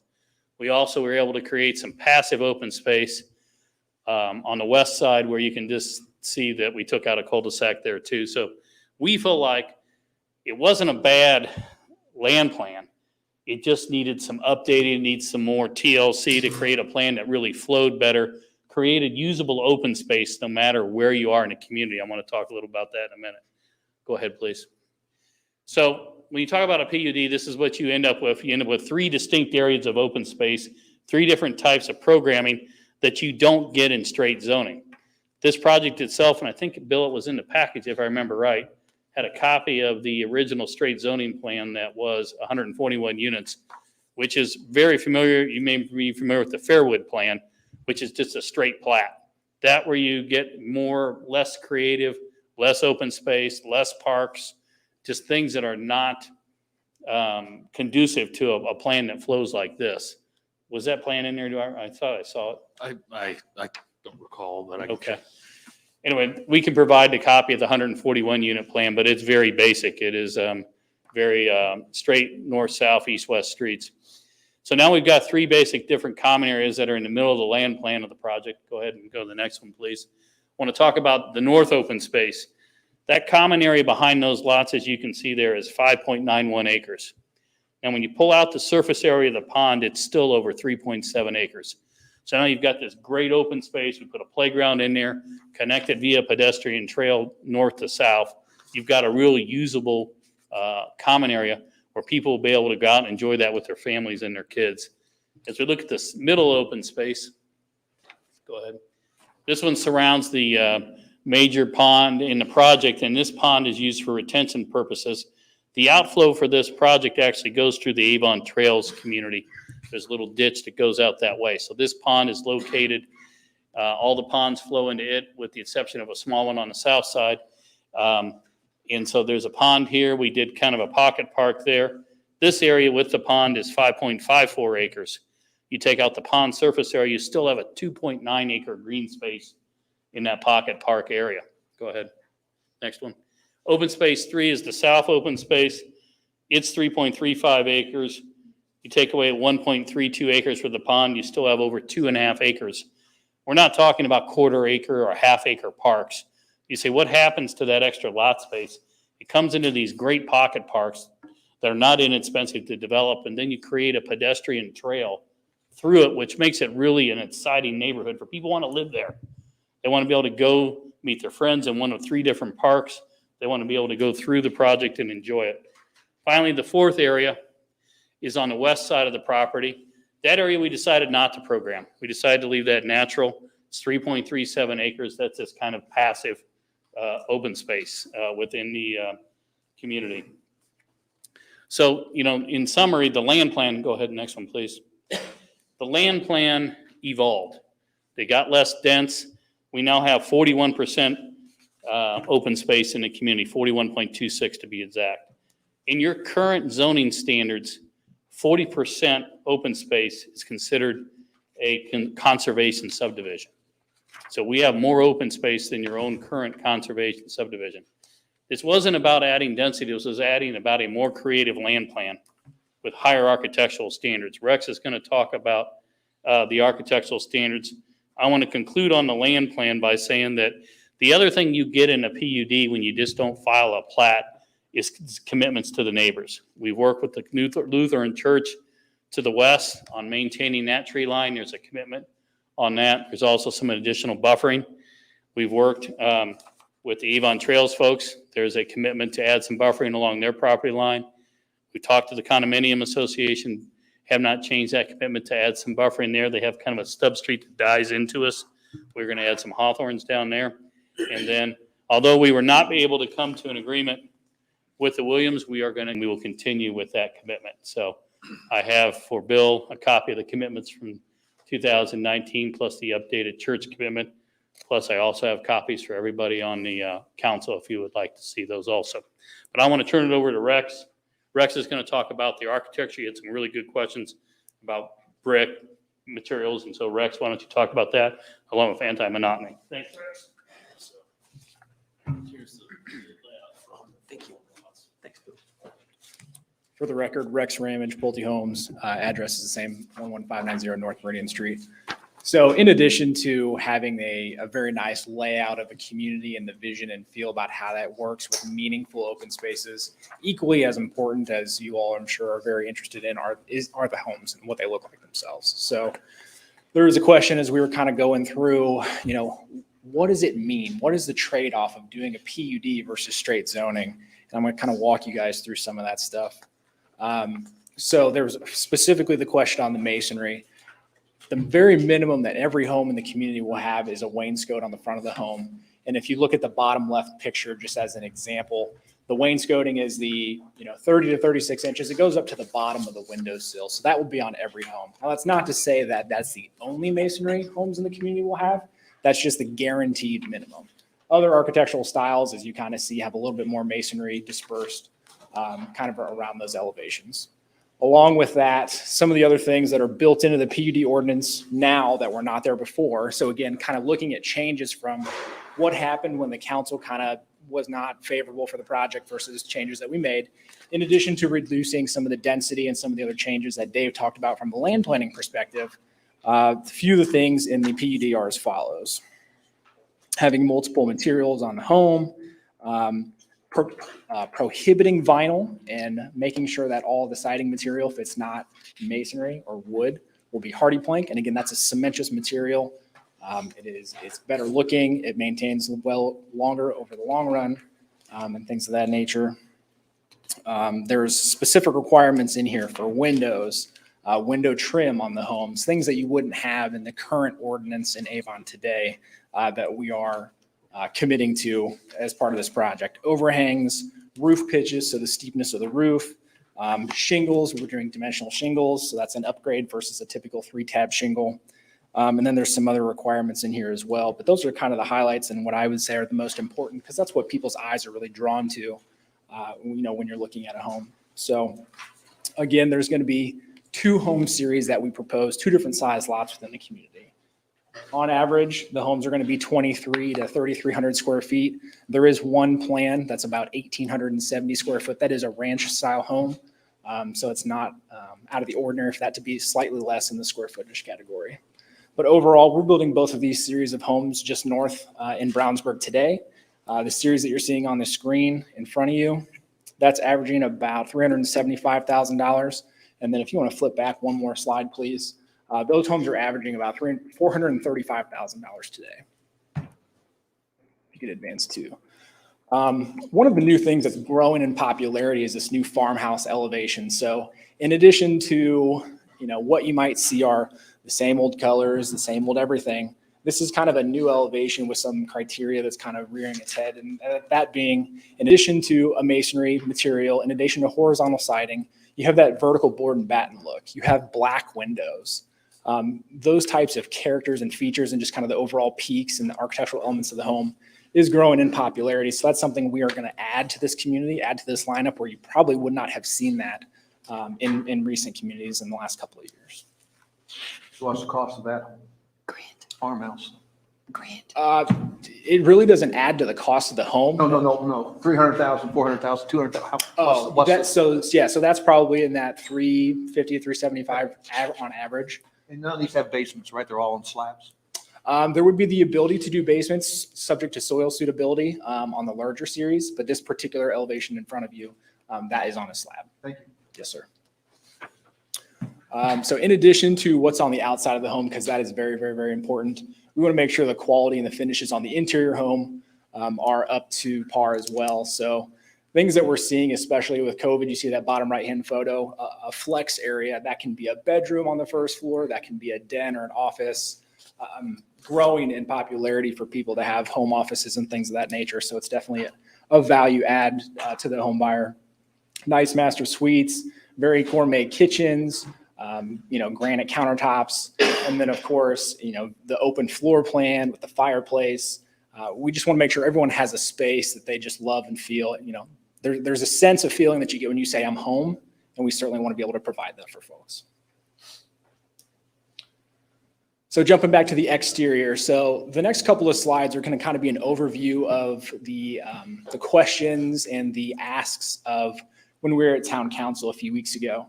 And so in addition to the other items on the homes that I just discussed or that we're committing to are exterior enhancements, and specifically every home is going to have the 1x4 window trim. So you get, the white wood trim that frames the window.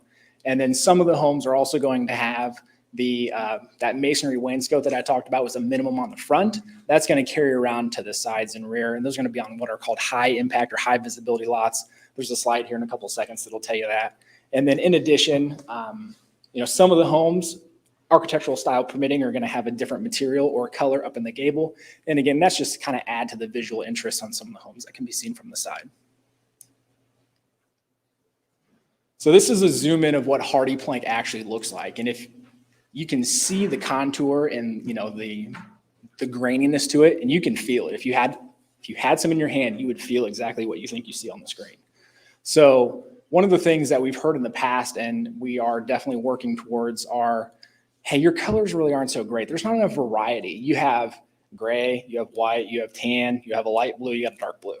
So in addition to some of those colors that you see on the right-hand side of the page, which these are going to be a little bit more enhanced, you're seeing a lot more richer, darker colors coming out. So that knight's armor in the top and the middle and that gray heron on the bottom right, you wouldn't have typically seen such a rich, deep color from us previously, but we have added that to our color palette now. And then on the top left-hand side of the page, it looks more orange just because of the lighting in the image here, but that's kind of a red, dusty red color. Again, it just provides a little bit more variety. And then of course the text there in the middle is optional black windows. That's something that's kind of you're seeing as a trend that people like, and it really differentiates what the home would look like. And just kind of as an example, so in here we have stained wood trim around all these windows. Just the contrast of that versus white trim, that's kind of the impact of what you see with the black windows. So when we talk about some of these new color styles that you're seeing, these are examples of what we've done on a new community on the north side. So we want to allow these color choices, these color schemes to be chosen by folks, which historically you would not have seen. They would have had 10 pre-selected color packages. You can choose scheme 1, 2, 3, 4, 5, all the way on up to 10. What we're doing now, and the pictures that you're seeing on the screen are the first community that we've done this in, and probably maybe ever.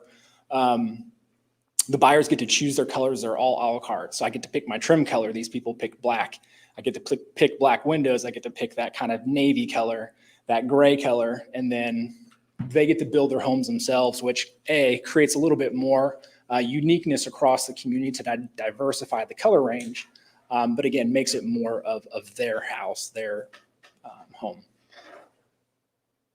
So in addition to all the architectural requirements, what else was a question of the town council? It was, what is the monotony going to look like? Well, this is the Pulte standard monotony code. It goes through the black dot being the subject home. I can't have the same house to the left or right across the street labeled in ones. Twos can have, they cannot be the same elevation, but they can have the same, what does that say? So they can have the same brick. And then 3, it can be the same plan, it can be the same elevation, but it must be a different color package. And then 4s can be identical to the subject home. So you kind of see how we operate, and that we're going to make sure that we don't have a very small view or small-minded color choice across the community. So the next question was, well, gosh, go ahead. This is a really curvilinear plan. It's not a grid-like pattern that we've seen in the past. How are we gonna administer that? As kind of, Bill was saying about PUDs. So this is just kind of an example that the town council had asked for. How does that happen when I'm on a curve? So if I am the orange X on the inside of the road that backs up to common area 3, and I was going through 1, 2, 3, 4 about what homes can have certain colors and masonry materials and which ones can or cannot be of the same plan and elevation. This is a representative graphic of that, that we wanted to make sure that we, it was a homework item for us. We wanted to make sure we provided that.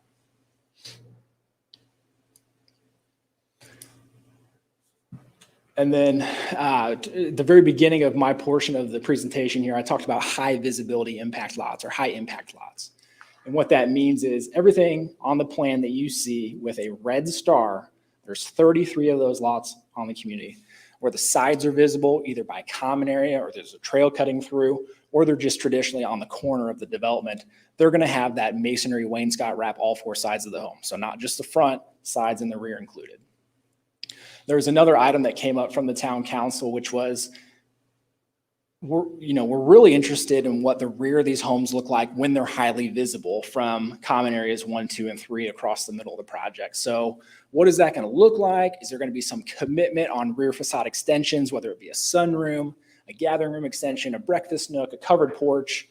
So based on the plans that we have today, if you look at common area 1, which is to the north, 84% of those 27 homes are going to have either some required rear facade element to them because they're a high impact lot, or they naturally have that rear facade articulation on the base home themselves. So I buy a certain house and it comes with an offset in the back. So it's not just going to be flat backs of the homes, which was an interest of the council. So this is what you would see without forcing any buyer to add an option on the back of their home. 84% of the homes in that northern area are going to have some type of rear facade articulation.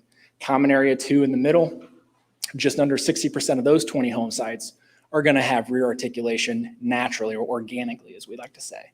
And then to the south, another just under 60% of those 22 home sites as well. So we feel with the home series that we've selected to build here and the other high impact requirements that we've been negotiating with and agreed to with the town, that there's going to be a very diverse, not only to the front and side, but also to the rear elevations of these homes. And then quickly running through these next couple of slides, this will just kind of show you the ranch on the left that does have a flat back. So that would be maybe one where you either have to require some type of sunroom or extension, or it would just be one of the 16% of the homes that didn't necessarily have articulation on the rear. Again, to the right, that Fifth Avenue plan, the back highlighted in red, that's the articulation that you would see. Then people typically put their money into, I want a wood deck or a concrete patio, and go from there. Again, a couple examples of what you see, the red line and the natural articulation on the rear of the home. And then just some picture examples again of what that would look like from an anti-monotony perspective. Side of the home on top, and then we tried to get a series of homes, in a row, what that would look like with the rear facade articulation in a variety of different elements. The more tan or brown home has a covered porch that's not enclosed. That second home in green has an extension off of what would be called the gathering room or the living room space, increase the interior square footage, also gives a nice break on the back of the home. And then that third home in, and even I think that fourth home in is going to be sunrooms that you would typically see. Again, other examples from a different community, what that would look like, making sure that not all the homes have the same rear facade articulation, but also making sure that they're not flat backed as well. So comprehensive view of, before and after. We have addressed the density down from 184 units to now 152 units. David talked about the cul-de-sacs that were removed out of the plan to create meaningful open space, not just open space on the perimeter of the site. So that total area or the total common area is 41% of the project.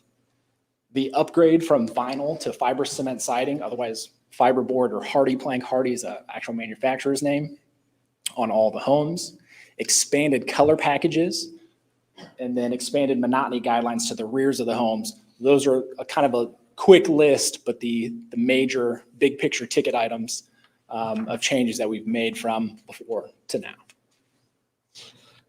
Thanks, Rex. And in conclusion, I know you're going to have questions, but just a couple of items of note. The farmhouse example, sir, that you asked, for example, costs a lot more to build than what's under your current standards because of the number of peaks and gables, and then you add on the hardy plank or cement siding adds as much as $6,000 to $10,000 on a house over vinyl, which is currently allowed in the Avon UDO. So I think, why do we pick a PUD for 11 more lots? Because we thought we could do better. That's the best way to say it. We thought we could offer something better with enhanced plans that's more livable, a neighborhood that's more attractive. We compete against other builders. We wanted something that was unique. Here, like I said, we're at 41% open space. Your conservation subdivisions in your UDO are 40% open space. The minimum required open space is 15%. We wanted something that was really cool, really neat for the community and different. And then when you add the hardy plank and enhanced elevations and more of a diverse, I've been doing this 33 years. When I started out, you could have any color car as long as it was black. A guy named Henry Ford, right? When I first started in the business in 1988, and I think I even outdate Bill a little bit, we did a lot of zoning cases and everything was qualified exactly the way you said it, Ed, based on how much brick it had on the first floor. But we saw very simple roof lines. Builders would do a lot of brick. You don't have the complement, the gables and the roof lines. These elevations are actually more expensive to build than what Pulte built in the year 2002 when they built my house. Yep, I had all brick. I had brick wrap on the first floor, brick all the way up on the front, but it was boring. We had a witch's hat in the front of it, but it was boring. And, I hate to say, we actually took a step back in architecture as an industry. And I think in order to take a step forward in better architecture. So that's one of the reasons we're here. The window surrounds, the 4-inch trim is not required. Dawn and several of the council members were very emphatic about high impact lots. They wanted to be able to go through those common areas to see the majority of the lots had some type of articulation on the rear of the house. That articulation actually exceeds some of the zoning requirements in other municipalities where we do work. At the end of the day, Rex gave you some summaries of ASP. We think the small series will be north of 370, 375. The larger series is at 435. We sell both of these series in Brownsburg today. The upper series, which is called the Crossings, is in excess of $475,000. So we think that with a great land plan, that encourages people to really come to the community and spend more. We anticipate the overall ASP for the community with this land plan and the zoning commitments that you have in front of you to be about $400,000 all in. My wife's a realtor with High Garden. I had her run the first 11 months of the year in Avon. The average resale market is just a tick under 300 today. So we think it's at 295 and change for the first 9 months of the year. Now that's up substantially from 2019, but we think that this provides a great opportunity to move up from what might have been more of a traditional community in Avon. Let's keep residents in Avon to move up with a community that's got more open space. So that's why we kind of went a different route, Catherine, than the straight zoning. So, but we're actually open for more questions, and I'm sure there'll be some from the audience. So Thank I do have a question. Yeah. I very much like the layout of the neighborhood with the getting rid of the cul-de-sacs and adding the open green space. I think it's Yeah.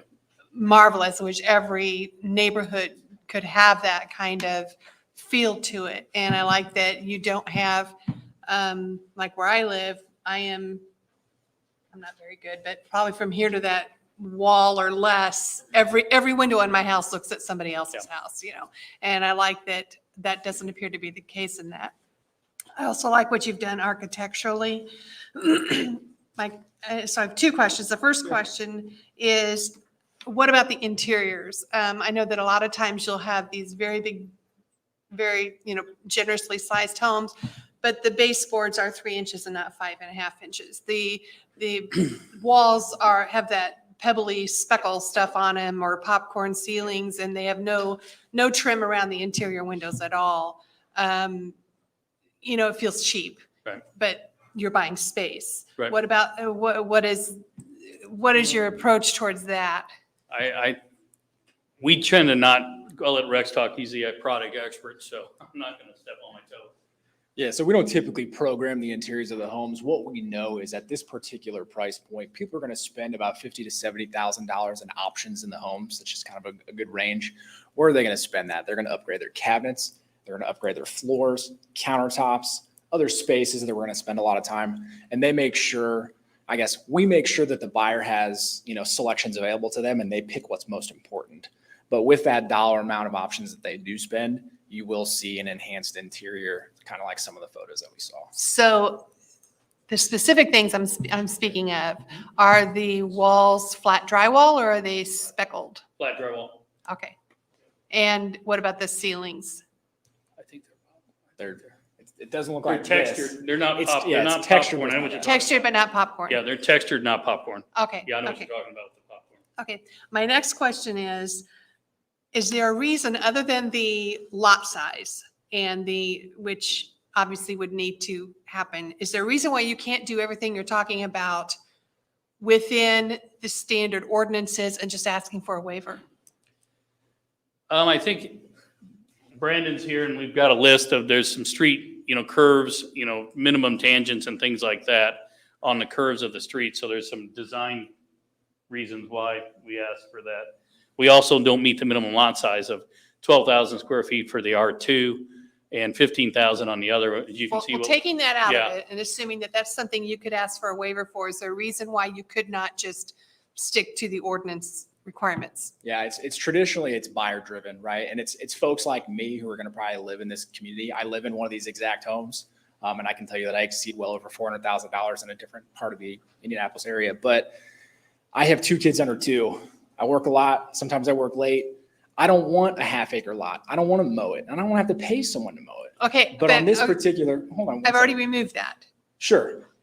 So I guess but it's taking the lot size out of it, because we're assuming you can ask for a waiver to reduce, to get down to these lot sizes. I like what you're showing here. Sure. Yeah. But why, let's just assume for argument's sake that you get a waiver to allow you to have these lot sizes.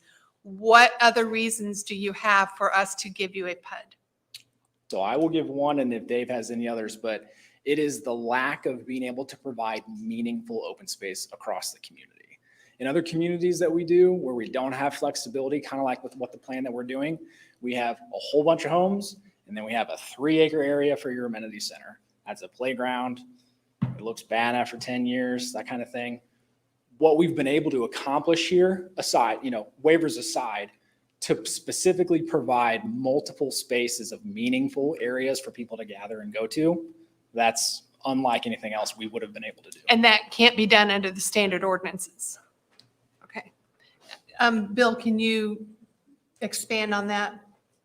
Well, it wouldn't be a waiver. Lot size requirements, what you're doing is basically placing the Board of Zoning Appeals in charge of plan unit developments, for lack of a better term. And the question always becomes on blanket variances, and I have a very definitive opinion on this. What's the practical difficulty? So if you're talking about a variance of development standards to allow someone to deviate, minimize or go to a longer lot size on a blanket development, there, in the opinion of a planner, there is no practical difficulty. So we're never, or very rarely, are planners favorably disposed to blanket variances on undeveloped ground that would lower the lot size, because our comeback will always be, well, what's your practical difficulty? Why can't you just build to the standard? So I don't think, from the standpoint of a lot size argument, that it's helpful, because you're actually, not a petition, not a waiver of a subdivision standard. That's a variance of development standards that would have to be heard by the Board of Zoning Appeals. And I think my take on that would be there's no practical difficulty, and we would recommend denial of something like that. You can just build to the straight zoning ordinance standards. And what about the having multiple green spaces? How is that easier under a PUD than under the ordinances? Well, I mean, we do have a petition Well, we have a development in Avon that is developed under a series of special exceptions and variances. And it's called the Village of Turner Trace. And it was undeveloped for almost 30 years. In that intervening 30 years, the ordinance changed. And so we've had to do some mental gymnastics to keep it somewhat. For instance, it's just one of these things where it's much cleaner to do a development like this under a plan unit development than it is to go to the Board of Zoning Appeals and request a number of development standards variances and then request a bunch of waivers from the Public Works Board or Public Works Department for the radiuses of the streets and the deviations that are required from the accel decel lanes or any other sort of thing, and then come to you during the plating process and request a long line of waivers of subdivision control ordinance standards. So it's much cleaner to put that all in a plan unit development ordinance and then administer that ordinance. Then you got to understand from their perspective too, every step of the way, talking to Public Works, talking to our Board of Zoning Appeals, talking to you about deviations from the ordinance standards is uncertainty that would drive probably Dave to an ulcer on these things. But yeah, I mean. I don't want to do that. Yeah, I mean, from the standpoint of the ordinance, I mean, from the standpoint of, it's a pain administering plan unit developments, but it's sure a heck of a lot easier than just the Villages of Turner Trace is a nightmare to try to keep straight. So what I'm hearing you say is that from a administrative standpoint, having a highly regulated and highly controlled PUD would be preferable to sticking with the ordinances and having many, many, many, many requests for variances and waivers. Yeah, yeah. And then you start, I mean, you got to always add the fact that, let's say the Board of Zoning Appeals sticks 3 or 4 conditions on this special exception and a condition or 2 on this variance, and you put a condition or 2 on the waivers that are requested. And then Steve has some conditions back with Public Works, and Ryan with the town manager has some conditions for their approval on sort of a very complex petition. It gets difficult, not only gets difficult to administer, it gets extremely easy to overlook something. While if you have something like this, now earlier on, I told you why the plan unit developments are bad. Now I'm going to tell you why plan unit developments are good. Because all the deviations from the ordinance are in the book, and all you got to do is read the book. You don't have to go to 5 different records and talk to 3 different people to try to figure out what I'm supposed to think about this particular petition. Thank you for explaining that. Yeah. Anybody else? Other questions, petitioner? I have one. Was it David? Yes, sir. David, you mentioned, I think the house cost was 370,000 for the smaller homes and 435,000 for the larger homes. Does that include the lot? Yes, it does. So what, the lot's what, 10% of that cost, 15%? No, the lot price is probably 21%. 21%? Oh, yeah. Thank you very Yep. much. It's, it's a chunk. Wow. Other questions, petitioner? Oh, I do have one question. You were asking that part of what you were requesting was an elimination of the 40-foot landscape buffer yard around the entire perimeter, but you had been increasing landscaping itself. What are you anticipating reducing that perimeter to? If you could put back up, and Brandon, I'm not sure. In most cases, we actually hit it. I think there's only a couple of small, we can put up the colored land plan with the parks on it. Maybe the 2 side by side would be really good. I think that give us a better perspective. Can we go one more? Oh, that one's good. I'm sorry. Yeah, that one's fine. So really, I think only in a couple of spots are we like right on the property line. As you see, kind of on that west side, we still have about a 20-foot buffer all the way along the west side because we're doing a tree preservation area there. Adjacent to some of the homes on the east side in the Avon Trails community, we have the property lines actually go all the way back, but we actually put a landscape easement on the lots. And then I think they passed out a copy of the commitments that we did with them. So think everywhere else, we've got at least 40 feet, I guess, at the exception of the south property line of the Williams. And there I'm doing a 6-foot fence on our side of the property. I need a maintenance easement to make sure I can maintain it. So there's only a couple of small areas where we don't have that full 40 feet, as you can see. But for the most part, I'd probably say in the high 80 percentile, maybe 85, 86%. We've got the 40% all the way around the perimeter. So are we talking 10 feet, 20 feet? No, some of the lots actually go to the property Go line. to the property line, But okay. then I put either a landscape easement like I did on the east side. Mhm. Along the Williams property, we have a 6-foot fence on there. And then on the west side, I think we have an existing tree row backing up to the church. And then we also agreed to do some additional plantings on the church property, buffering on top of that. So I think we tried to take into account to be a good neighbor everywhere we had an impact that we were not a full 40 feet of common area. Okay. Other questions, petitioner? Okay, hearing none at 8:44, we're going to open up for public comment. Has anyone signed up to speak? First up, we got Philip Myers.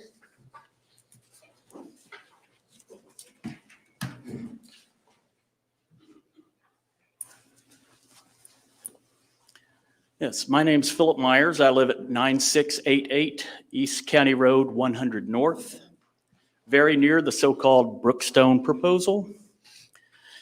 To lift a quote from the Avon, Indiana Comprehensive Plan from 2017, Edward Abbey said, "Growth for the sake of growth is the ideology of the cancer cell."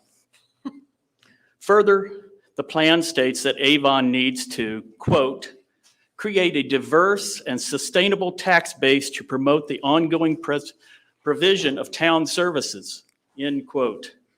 The plan also states that, quote, "what has resulted over the last 20 years is that the vast majority of Avon's land area is currently dedicated to single-family detached residential uses. There is very little commercial development, and what exists is mainly relegated to the 36 corridor. These facts result in a couple of things. Number one, an overabundance of detached single-family residences distributed throughout the town.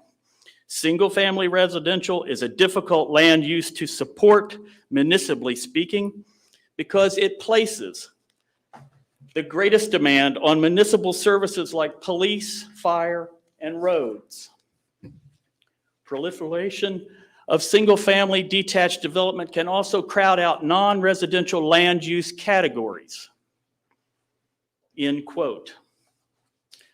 The plan continues to state that agriculture business is historically significant in the area, and that agriculture and ag business should have land available to them. Reviewing the facts, does it not seem reasonable or in keeping with Avon's vision of itself to place residential housing up against an area that is historically a working sheep and grain ag business with all of its attendant noise and pastoral smells? Is this a good use for this land, or could it be better used for further agriculture related uses, or as park or festival land, which is near non-existent on the northeast side? And I invite you to drive through the Brownstone and Camden developments and note the lack of diversity. Thank you.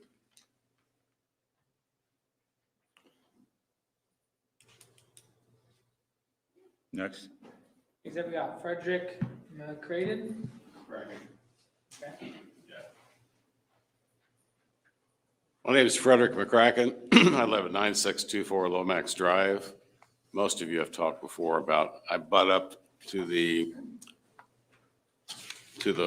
current farm area, and basically behind the the Williams home, which is on 100. So I'm representing the Avon Trails Homeowners Association. I'm a board member there. And I'm representing 4 of us, or a subset, who butt up against where the interest is going to come in. Pulte did an excellent job in committing to tying into our storm control.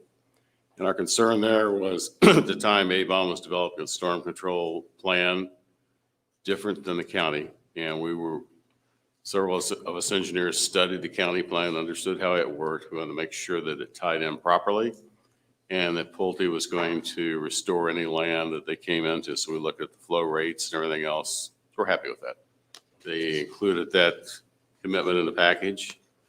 So the 4 of us at face where should be a 40-foot buffer, there's a road coming in. They've come up with plantings that will keep the trail that they're putting in on the outside of it. Because we have a tremendous amount of people trespassing or GPSing their walks through our yards. That'll keep that down and keep any people from coming off that trail with 4-wheelers and whatever. So that's great. That's in the plan. The other thing this does is, my opinion of Avon is it's a rundown, deteriorating community. Because that's what I look at. Where the interest is coming in, there's 4 or 5 buildings that are deteriorating. The whole time since 2019, roofs have slid off or they're collapsing and a couple of walls have fallen down. This gets rid of all that. And now we have a nice farm on one side and another house on the other side that the Williams own. And that stuff gets taken care of. So that improves our viewpoint. I don't have to drive past it when I come to a place like this. And now, in my opinion of Avon, it's a progressive community. Right now, it looks like a rundown, deteriorating place with those buildings there. This takes care of that. Whether it's this or some other thing moving in, it's fine. But we're happy with it. We've seen things happen that, sitting through the meetings that the town council has requested they get rid of vinyl and put hardy plank in. They did that. They've significantly reduced the number of buildings. So that's okay. So they've addressed not having that buffer with putting in some plantings there that prevent the trespassing, because we have drainage easements in the backs of our yards. So I can't put a barrier wall up like we have started to build on the south border of the U.S. to keep Avon out from coming in.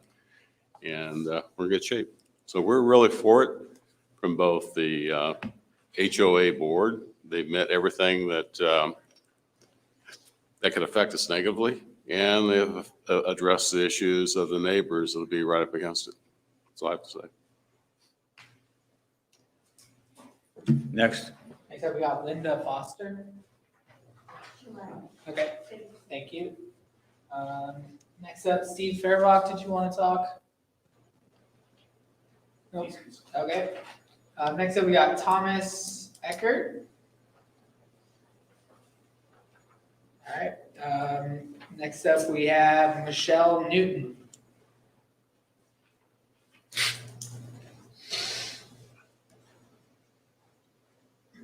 You don't have to run. Okay. Well, it's getting late.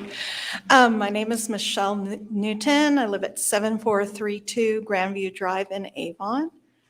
I think my biggest concern here is about preserving agriculture, preserving family farms, for more the nature of food security. Just the lay of the land, the way things are going right now in our country, I'm very concerned about that. I also work at a grocery store and I see stuff coming down right now. And I would much rather put our focus in supporting the farms. So we have food security for our area, we have local agriculture, so we don't have to worry about trucking in food, so that we have healthy produce and meat and things to meet our needs. And I hope that's clear, but I very much on preserving agriculture spaces so that we can have what we need. Because I love living in Avon and I want to be able to do it sustainably. Thank you.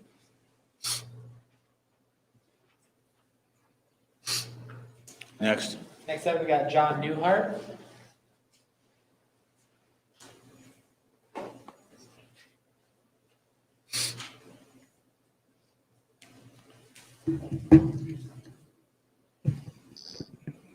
Hello, I'm John Newhart, Pastor John Newhart. I live at 6693 Trailside Drive, Avon, Indiana. My background, I was a chemical engineer, worked 14 years in the chemical engineering field. I was an engineering manager, supervised staff over 50 engineers, mechanical, electrical, chemical engineer, and oversaw a lot of multi-million-dollar projects. The last 26 years, I've been a full-time pastor, and I've been here in the Avon community. I got several concerns with this project. I am a pastor at a church less than a mile and a half from this project. On this road, there's 5 current churches on 100 North between this and 267. There's also Traders Point Church is meeting in the public school, so that's a 6th church. There are 4 schools and 1 large daycare, preschool, and has before and after school care for school-age kids. I'm sure they've done a traffic study. I don't know what the date was. A year from now, when they're talking about starting construction, the traffic on 100 North is going to be completely different. Costco is going in. There's other developments that you're approving. There's industrial developments up and nearby. Down near Kingsway, there's the storage lockers. I think there's going to be some houses back in there. As we develop, we need to provide our infrastructure. That includes the roads. 100 North is still a 2-lane road. There's going to be a lot of money need to be spent to upgrade that to 4 lanes.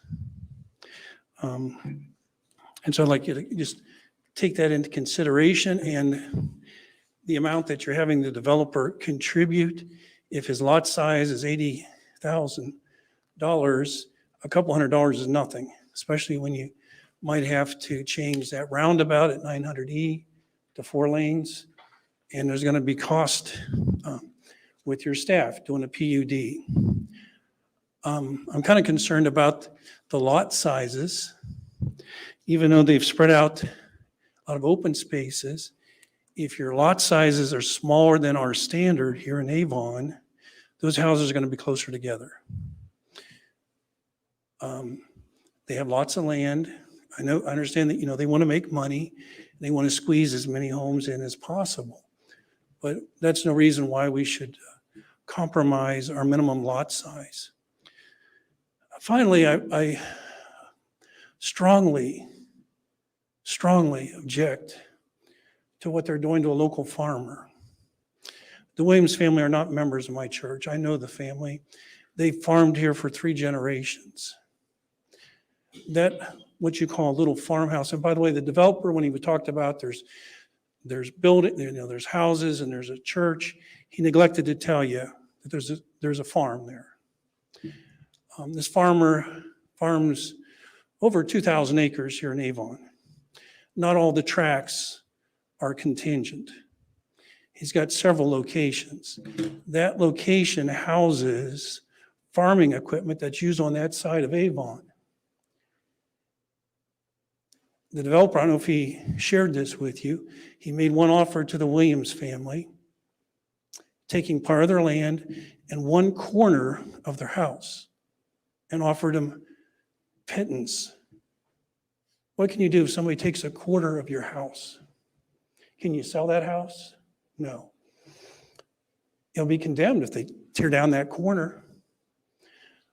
This is a sheep farm too. Sheep, of course, as you know, is an agricultural benefit to us with wool, a natural fabric, as you're well aware. Our sheep industry is facing a lot of pressure. And so we're going to be reducing our sheep flock because they're taking the sheep pasture. This developer knew how much land he had. Why should he be allowed to take somebody else's private property? And I might argue farming is just as beneficial to our community as some developer making money on building houses. This family has been in the community for decades. They've helped our Avon school. You know, they've taken their equipment over to the Pine Tree Elementary School. The teachers and the kids have enjoyed learning about agriculture. Agriculture is a very important major for us. We need young people going into agriculture. And so they spend their time and their equipment going over there, and they show the kids about it. They allow them to carve off their property, they're going to have a hard time getting their farm equipment in there. They're going to have to bring it from a different location, which is going to be a huge traffic issue. You're going to have combine coming from a further way. And how many of you got stuck behind farm equipment? So it's going to have to travel from far away to get there. This is a central location for them. It's more than just a sheep farm. You're talking over 2,000 acres being farmed that this is affecting. And why would the developer come to somebody, he's got all that land, why is he carving off some of this private owner's property? He can get more houses in, he can make more money. Why should he make money off of it? Have you factored in the fact that Avon is going to have to file a lawsuit? You know, it's in Hendricks County, their property. And there's some county commissioners that are very favorable to farmers. And I know there's some people not looking very favorable on you affecting a farming operation like that by letting a developer carve off a little bit of his property. He's carved off enough, he's not going to be able to get his combines out. So think about if that was you and your family had been there for generations. How would you like it if the developer came and said, okay, I'm going to take that away? It's going to affect your livelihood. This family has volunteered for 4-H, helped our county fairs. They're well known within the farming industry in our county. They're a respected family. And I think it's a real tragedy that Avon will treat them this way or allow a developer to treat them this way, because they're going to force you to sue a private landowner, a farmer, to take his property, which is going to affect his farm. I didn't share with you, I'm also a farmer. So I understand farming. I just learned about this recently. I've talked to some other people here in Avon. People I've talked to are very upset. They're very much against Avon suing a private owner to take his land like this. If it was for a fire station, okay. It was for a fire station, public school. But this is a farming. It helps our community just as much as some developer making money off of putting some extra houses. He can build this without having to take the Williams' farm. And if he can't, that's on him. This farmer was there before the developer. So I strongly urge you to turn down this proposal as it stands with him taking any of the Williams' farm. And then to consider upping the money that you're going to charge him to help pay for the roundabout and other things. And then thank you for your time. Next. Next, we have Bruce Williams.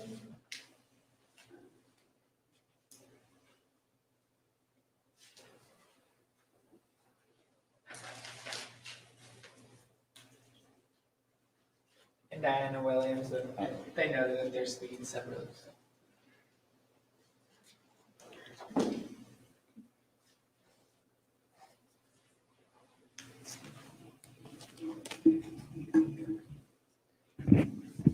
My name is Bruce Williams. This is my wife. Mask over here. My wife Diana. We farmed the ground that Pastor Newhart was talking about. My wife's family came here in 1949. Can you give us, I'm sorry, can you give us your address, please? Yeah, I'm 10426 East County Road 200 North, Indianapolis, Indiana, 46234. That actually is in the Avon territory. The farm, the ground we're talking about is 9455 East County Road 200 North and 9541 East County Road, 100 North.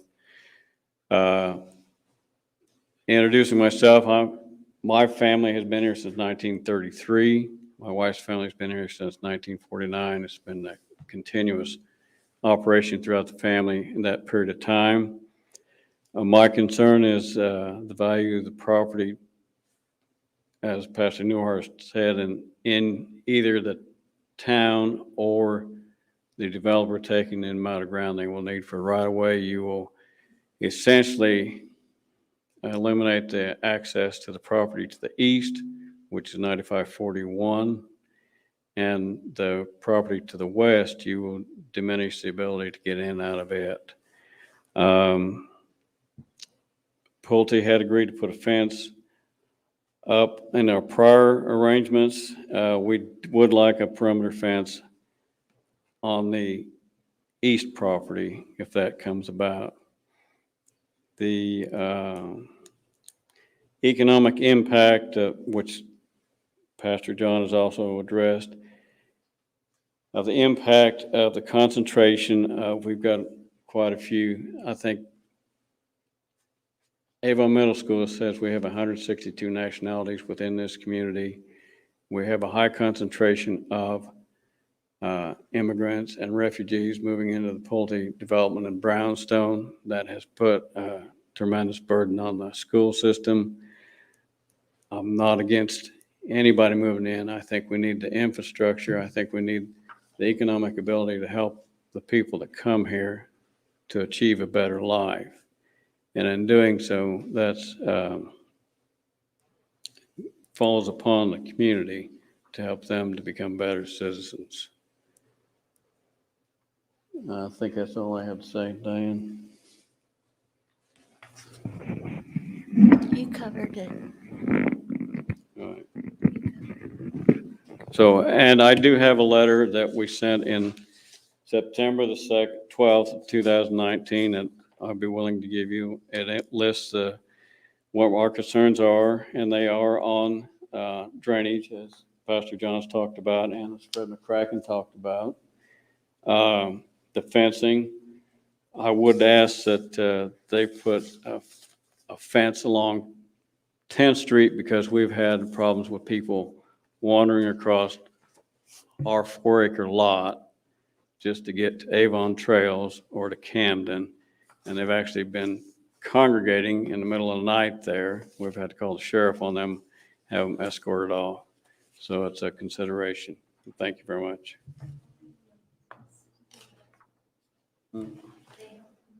Oh, yeah. Well, yeah, in the meantime, they do help themselves to my daughter's garden there when they're cruising through. So, thank you. Next up with Angie Williams.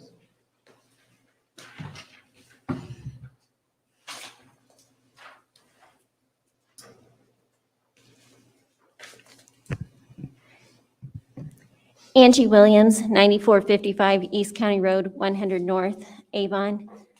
Those were my parents. I live in the farmhouse that will be surrounded on basically 4 sides by Brookstone if you take the right-of-way in front of our house. I do live in a 100-year-old farmhouse that is still standing. I saw the farmhouse elevation on Brookstone, and I do currently live in a 100-year-old farmhouse. I already submitted a letter, a 4-page letter discussing my concerns and my request. If you don't have one, I'm happy to give you one. Different than most people in this room, with probably the exception of the Hunts, we have lived here several generations, and different than the surrounding neighbors that Pulte has talked with and made agreements with. We've lived here several generations, and we plan to die here. Most people in this room have probably lived in multiple houses. They've had to better control of what has gone on around them versus having to accept what the surrounding developers give to us. I have concerns with the trespassers from Brownstone. I definitely want a fence since Brownstone was put in. We've had multiple trespassers. It's easily seen that many of the occupants of Brownstone are different nationalities. I don't think it is a secret what Brownstone has done with our English language learner population. All these students go to Maple. We're having to hire additional staff members at Maple. We are already at capacity, and yet we're going to send another subdivision to Maple Elementary.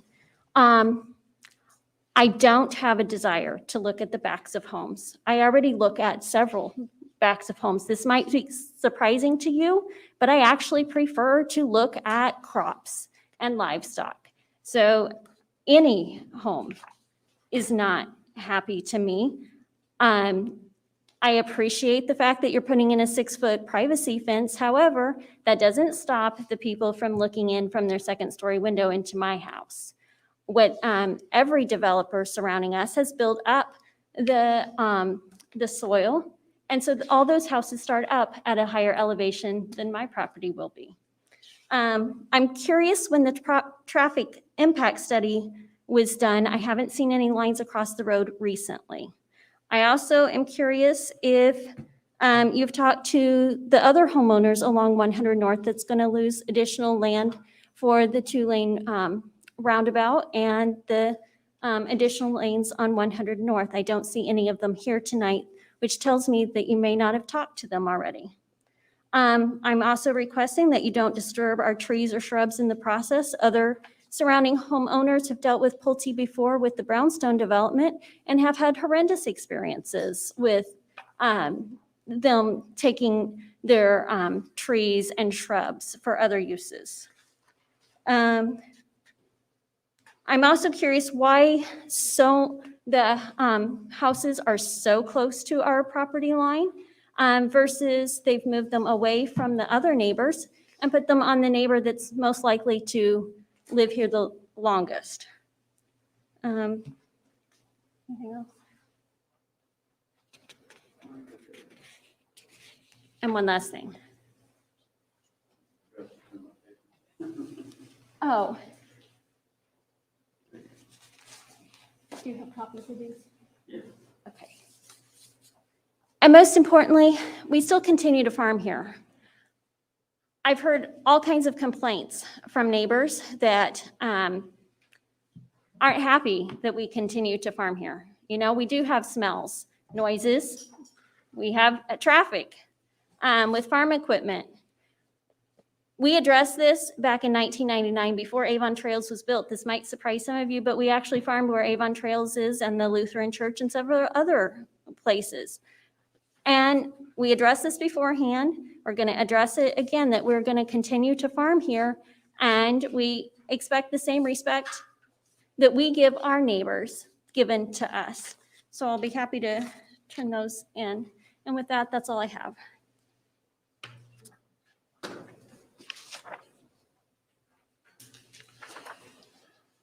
Next. Anyone else care to speak on this that has not signed up to speak? Okay. In that case. You did get 2 letters that were submitted. Yes. Ms. Williams was one of them, and then there's a handwritten one that was out your tables when you got here. Do we need to read that one? Oh, we don't need to, no. Just acknowledge that we received them. Okay. So at 9:11, I'm going to close the public hearing.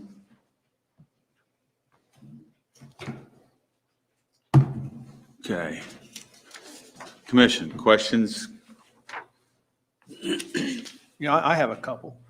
Bill, this is in the town of Avon, right? Yes, this is. There's no question about county versus town. This is all town. This property is the farmhouse that. Yeah.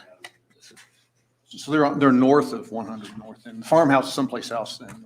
Well, there's a farmhouse that Ms. What? This development. Yeah. Around the farmhouse. Right. Farmhouse in the county. The farmhouse is not in the town, but everything around it's Right. in the town. Yeah. The farmhouse itself is in the county, so you could see the cutout right there on that. So that farmhouse right there is in. How long's it been zoned resident 1 and 2? How long's it been zoned that? Oh, it's probably been, I don't know the exact date. I'd probably have to do, but yeah, Yeah, I mean, it's 30 been, years? I don't know, whenever the town came in. as long as it's been in the town, that's the way it's been zoned. This has been zoned. Well, as long as that property has been in the town, that's the way it's been zoned. Thank you. Other questions? I guess a question for staff, has the schools stepped up to have any comments or anything? We've had no over comments from the school on this. The school has some general concerns about development, but it's more, it's not apportioning students to elementary schools. It's more that, I think their belief is we'll accommodate the school children that we get. That's the general feeling of school systems. I think that the school's big concerns are their transportation infrastructure and making sure that our infrastructure and their vehicles are compatible. And that's, we work through conflicts with the school on those. Bill, there's some reference to eminent domain and taking over property or. Yeah, we forcing- won't be doing that. That's not even part of the picture, right? There's none of that happening. No, the only, if we, The developer owns all this land, correct? There's the no- developer can't execute. He can buy it. He has Yeah. rights to buy Yeah, what he he's can- talking about. There's no question about that. Yeah. Okay. If eminent domain would ever be used on this property, it would be for a road widening.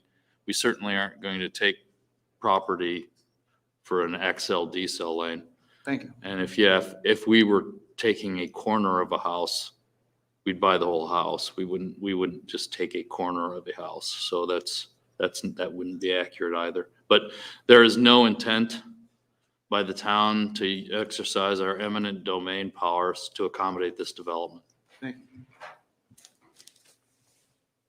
Other questions?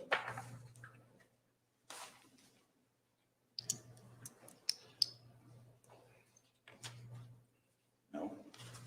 Mr. Chairman, do we get an opportunity to address some of the questions raised by the public? Sure. Yes. This is a rebuttal time. Yes. Thank you for the opportunity. First of all, my family's farmers in Iowa, and we certainly at Pulte respect the right to farm.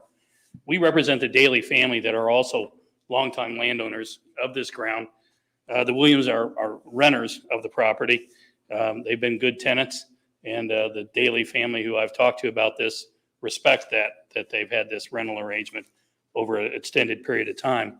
The time just come for the Dalys to say we want to sell. They picked Pulte over other offers that they had because they felt like we put together a good plan. In the last time this came forward, I have documentation which I can also pass out, but I'm not going to get into an argument where we met with them 12 different times, had correspondence back and forth. What we needed was 0.18 of an acre. We did not go into the house. We cut into the driveway area. Our engineer is here, can certify that. But we were unable to come to an agreement because they wanted us to purchase the east parcel and the total parcel for $325,000. The east parcel is about 1.4 acres in size, has a house that's currently not occupied on it. So what we did was we went back and said, hey, how can we rework this plan on the entranceway? We hired Steve Fairbach from A&F Engineering, who is a respected traffic engineer, to work with the city, or excuse me, in this case, the town of Avon, to come up with an alternative entranceway plan where we do not require any entrance, any land from the Williams family to make the modified entrance work. So that plan has been discussed. We have copies that we can pass out to yourselves. Mr. Fairbach is here. Can we have those copies, Steve, by chance? To address any questions you have, but we are very sensitive. We're not trying to be bad neighbors. We've agreed to do the fence, around the east, south, and west sides of the property. It'll be 6 feet tall to be maintained by our homeowners association as part of this. We don't believe that 1.87 units is high-density housing. The comp plan is silent on this because it's surrounded by housing, except for this one parcel. We think we put together a really good project. We're sorry we weren't able to work something out with the Williams. We feel like we dealt in good faith through the process. I have a copy of the summary of all the meeting times and emails that went back and forth through this process. And unfortunately, what we decided to do was say, can we find a different way to make this work where we don't impede on their property rights? Don't need any right of way from them in order to make this entranceway work, and we were able to do that. So we'll pass those around, Rex, if you would, please. And Mr. Fairbox here, if anybody has any questions.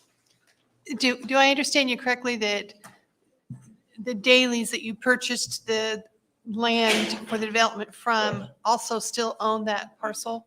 Yeah, we have a option to purchase from the Dailies. Okay, they own all the land that surrounds the Williams, 81 acres is But what they they don't do. own the Williams property. No, they don't. Well, that's kind of what you were insinuating. I'm sorry. They own the 81 acres that surround it. I'm not trying to confuse anybody. The Dailies have owned that for a long time. They've leased land to the Williams to farm because they no longer But not, live in. but the You put up the the map. land, the lot that the Williams live on, they own that lot. They own that lot. We Okay. own all the land. The- Okay, I the thought Dailies you- own all the land in, And that's the got, Williams leased from the Dailies to farm the land around their house. correct. Yes, sir. Okay. Yeah, I Just- apologize for the confusion. Okay, yeah, I was confused. I was like, Yeah, not trying to confuse anybody. gotcha, okay. When we were unable to work out a arrangement with the Williams, we went to the engineers to see if we could come up with an alternative plan that was acceptable to the town. We've been working with Steve's been working with the town engineer to come up with a modified plan that works within the constraints of the project.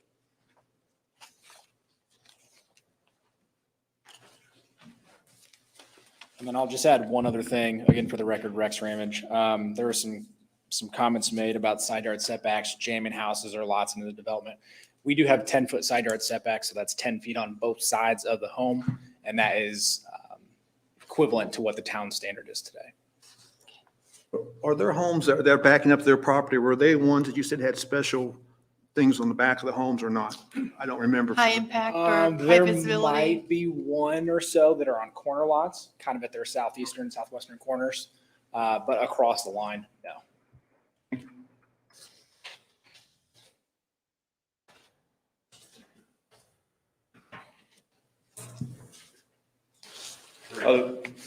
Three of them. Yeah, 3 of the houses would have the. Is that,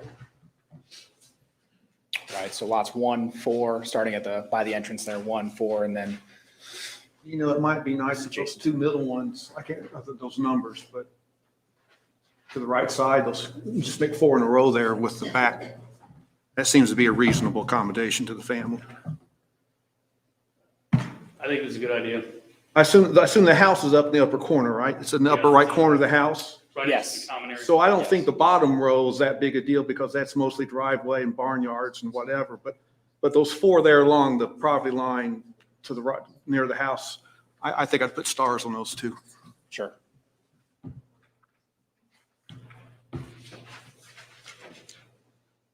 Lots 2 and 3, Bill.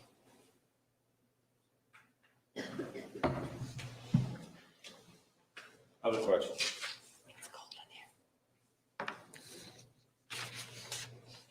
All right, hearing no other questions, anyone care to make a motion?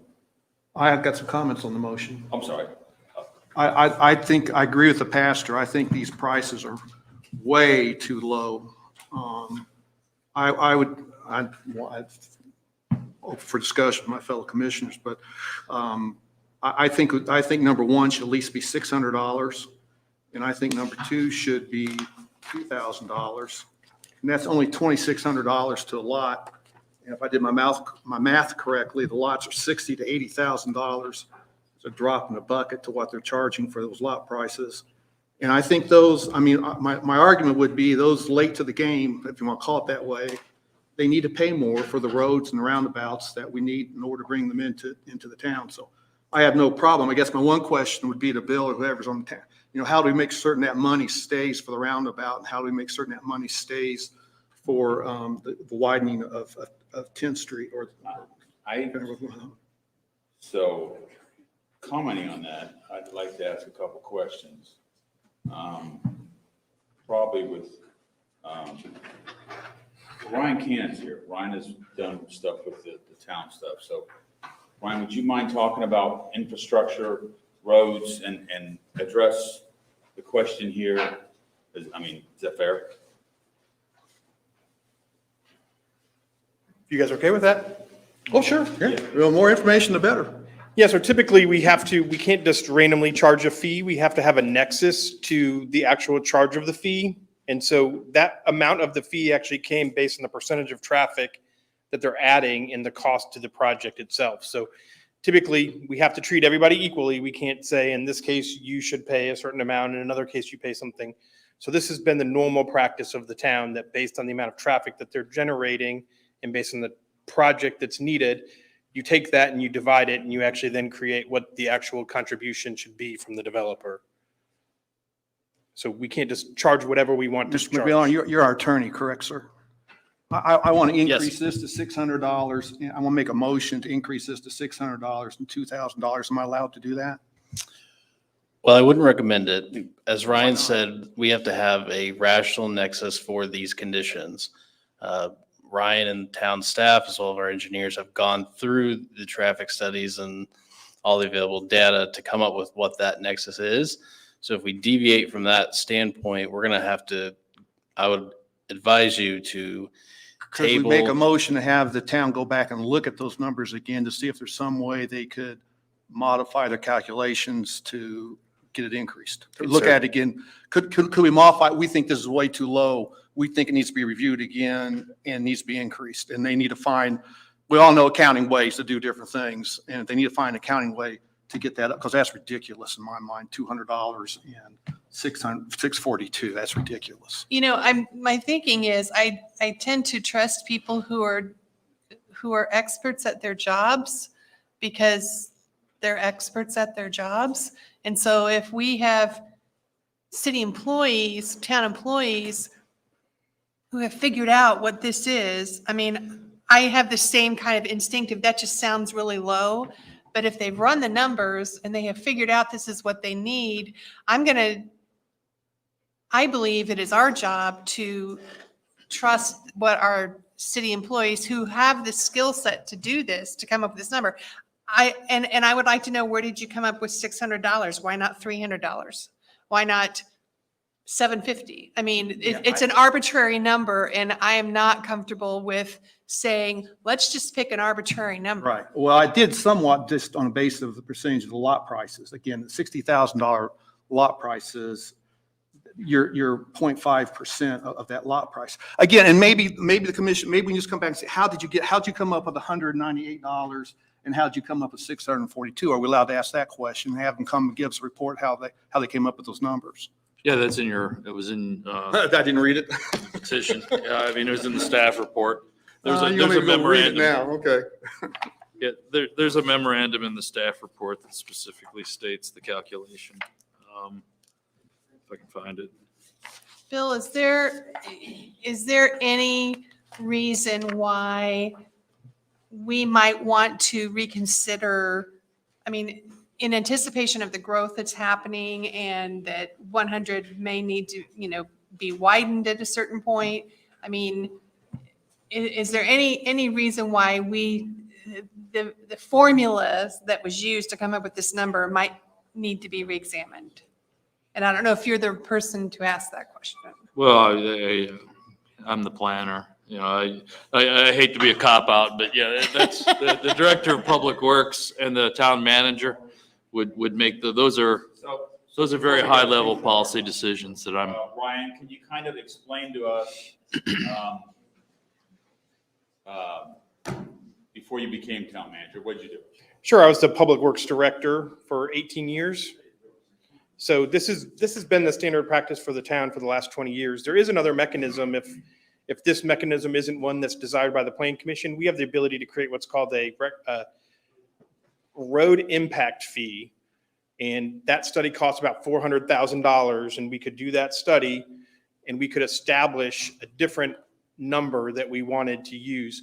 And then that would be distributed to the development based on the number of trips that they generate. So there are other mechanisms. We believe this mechanism that we've used for about the last 20 years is pretty fair. It's based on the traffic study that's done by the developer. It's based on the amount of traffic that they're adding to those specific intersections. And then they are asked to make infrastructure contributions for those specific amounts. We've consistently applied this measure As long as I've been here since about 2000, we've consistently done it. And we've brought in millions of dollars that have paid for lots of road projects. So it has been a way to offset the cost of projects and things like that that You're are not going going on. to bring in $1 community. million on 150 lots at $200 a lot. Sure, but it's only 150 lots, so you Is can't there, expect them to solve every problem that's in the town that was caused by previous development. You can only ask them to pay for the impact that they're causing as a result of their development. the formula that you use for coming up with this, is this, and excuse me for not being more informed, is this written into the ordinances? Is this something that that is just standard industry practice? Where does that It's formula standard come industry from? practice. It's what we've done for a long time. And again, it's based on the actual added traffic volume that the development has caused that's a result of the traffic study. So that's why we asked them to do the traffic study, so we can see what that traffic study is telling us in terms of how much traffic that development's actually generating and what it's adding to the adjacent intersections and roadway. And then we ask them to pay a portion of a contribution based on that impact. And is the traffic study done by an independent third party? It's done by an engineer that works for the developer, and then it is reviewed by the town's third-party engineer that's paid for by the developer, but they work for the town. They And- review it and agree it. Our engineer actually generates the percentage of traffic that is added as a result of the development. So our engineer is So the doing that. review is done by the developer's engineer, but it has to be approved and it has to be reviewed and approved by our engineer. Correct. And then once that number There's actually is 3 approved, engineers have looked at it. There's an engineer for the developer, an engineer for the town, and then the public works director, which previously would have been me. In this situation, it's Steve Moore, who would have reviewed that and said, yes, we agree with that. That's what we believe. So yeah, we have 3 professionals who are touching it before it ever gets to the plan commission. and then once those numbers are agreed to, then the formula is plugged in. Correct.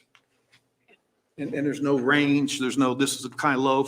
If we make this assumption, this is a low range. If we make this assumption, it's a high range. There's none of that. You come up to $198. Correct. It's based on the value of a project that has to be done. So for example, if it requires a right turn lane, we estimate the cost of a right turn lane. And then if they are generating a certain percentage of that cost, you can't ask them to pay for that whole improvement. They are only a portion of that cost. So then we say they are responsible for a portion of that cost. So in this case, it's $30,000 to the roundabout, and then we take the $30,000 and we divide it by the number of lots, which is 152, which is how you get to that number. And where does the rest of the money come from? I should know this, I guess, but what tax pocket pays for the rest of road improvement? It depends. There's Property lots of- taxes or what pays for the rest of road improvement? No, we don't use property taxes typically to do road improvements. There's TIF, there's motor vehicle highway, local roads and streets, which are gas tax. That's where most of our money comes from. So people who are paying for fuel, people who are driving on roads, that's where our funding comes towards road projects. Thank you. While Ryan's at the podium, any other questions for Ryan? Thank you. Thanks, Ryan.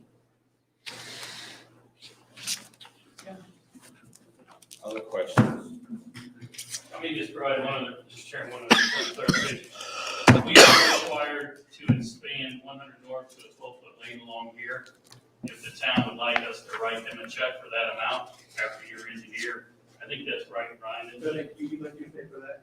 We'll pay for it. I mean, but if you want the money for something else, That's for a turn, Dave, that's for, do a widening along the front here. that's for a turn lane? Is that what that's No, for? that's just to make the road to 12-foot minimum width along 100 north. So along our frontage, you were, you may help. So that's adding a lane? No, it's adding it, you need. A width. Just width, so no more cars can really get, it's just more safer, it's safer. Gotcha. Thank you. Correct, yeah, that's another typical requirement. We ask if it's a county road and it's not of sufficient safety and width, we say you need to upgrade the frontage in the area where your development is. You got to get that to 2 12-foot lanes for safety and that it's able to accommodate the additional traffic as a result of the development. Thank you. So they're paying for that. They're not giving that to the town. How much is that, Dave, you know? No idea? Okay, that's I don't fine. have it off the top of my head, I apologize. That's fine, that's, okay, that's fine, thank you. We can provide it prior to council.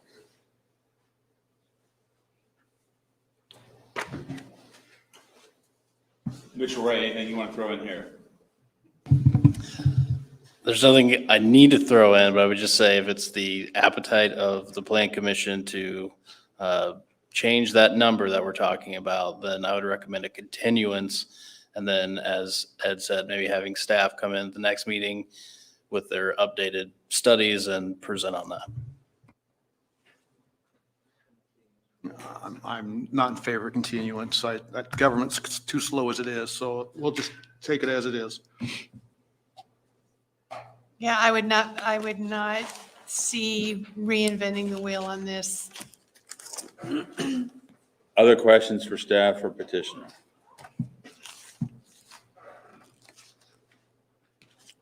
Anyone care to make a motion? I move that we forward PUDP 2102 Brookstone PUD, a request to rezone the property near 10515 West 10th Street from R1A and R2 and AG to PUD to the town council with a favorable recommendation, subject proposed PUD ordinance, and to the following commitments. 1, a contribution toward the modification of the roundabout to accommodate additional traffic shall be provided in the amount of $198 per lot or $30,000. 2, a contribution toward the widening of County Road 100 North to accommodate additional traffic shall be provided in the amount of $642 per lot or $97,500. I'll second it. I interject. Yes. Could I also suggest that another condition be the PUD ordinance shall be amended to include lots 2 and 3 as high-impact masonry wrap lots? I believe that was asked for by you, and the petitioner agreed to that. That takes care of the backside. Of the lot, the north-south lots backing up to that exception. And as a point of discussion, is the 97,500, is that the widening of the 10th Street? Yes. That's the dollar amount I was asking for, is the $97,000. So you're getting that from the people that buy the lots from you. It's okay. So who made the motion? I made the motion. And it you're was okay with seconded. the amendment? Yeah, no Oh. objection to the amendment. So do I need a second that? All right, you're okay? I just Yes. need to confirm that you're that's okay with the, friendly second. with the addition, the change to the motion? Yes. Any discussion or other changes? Any discussion on the motion? Okay, roll call vote, please. Catherine Ransford, 4. Bill Reed, 4. Grant Niemeyer. 4. James Petridis, Against? Ed Rosenbaum, 4. motion passes. Mr. President, I'd like to recommend we take a short recess. Give me a time. 5 minutes? Oh, that's fine. Thank you. 42.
It's pretty cool, isn't it? It is. Meeting resumed.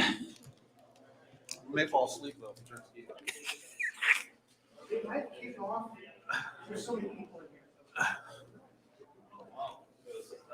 Oh. Oh. It's freezing. So next on the agenda. This is ZA 21-07, the Unified Development Ordinance. And in your agenda, it says a request for a favorable recommendation of the Avon Town Council for the repeal and replacement of the current zone subdivision control ordinance and the replacement of the Unified Development Ordinance. I'm Bill Peoples. I'm the planning director for the town, 6570 East US Highway 36, Avon, Indiana. So that's a bit of an exaggeration. We are not requesting necessarily a favorable recommendation this evening, and I think I've sent an email to you or a memorandum in your UDO that it outlines. There are a couple errors in that memorandum that our consultants here were happy to share with me after I'd sent it to you. Doggone it. But in any case, I'm here with Brian Stump. He's one of the consultants that. I gotta get my memo. I got your memo.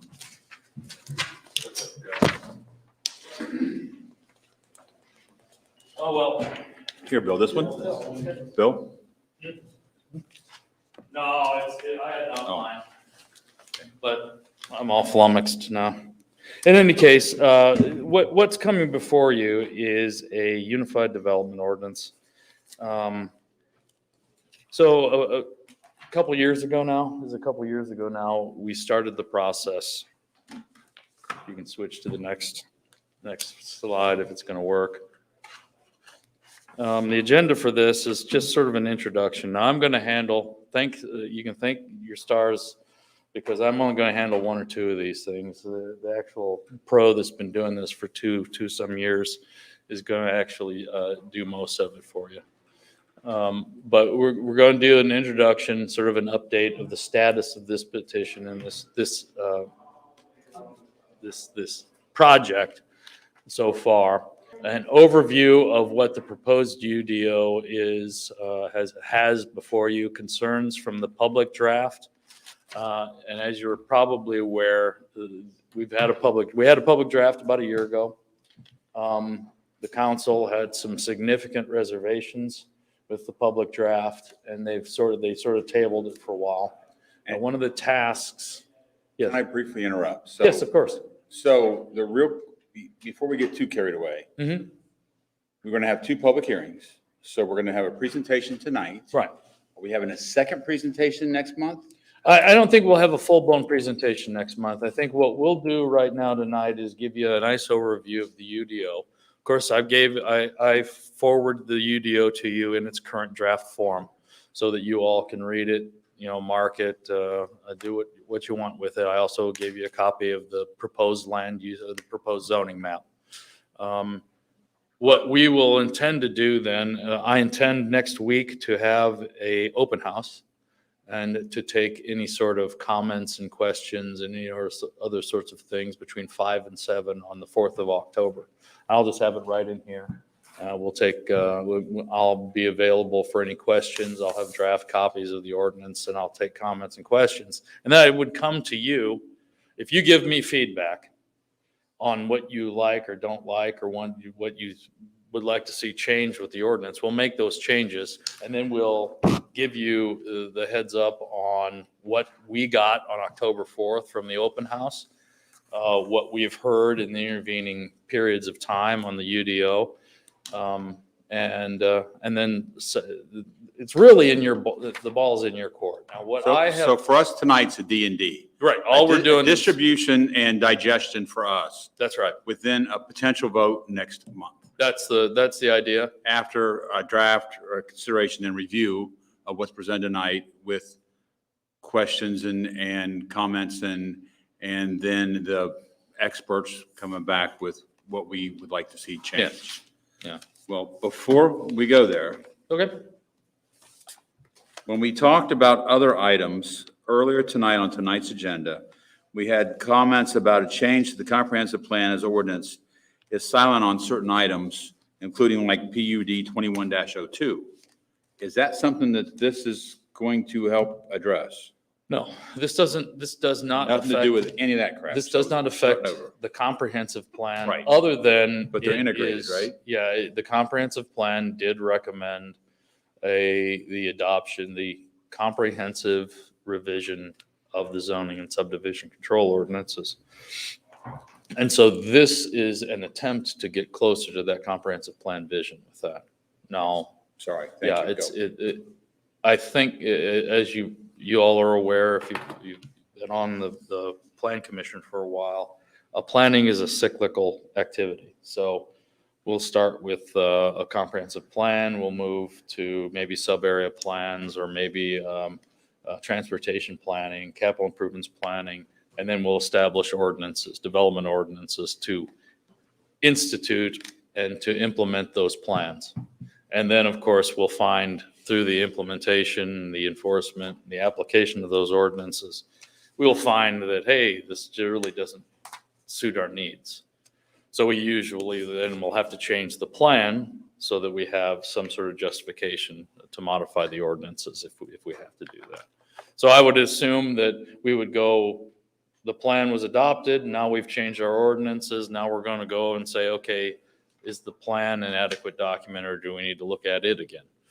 And this is a constant iterative process that happens throughout time. So, you hear this nonsense about the Constitution being a living document, but I think that really is the comprehensive plan is a living document. It changes as the community evolves. And so that's why.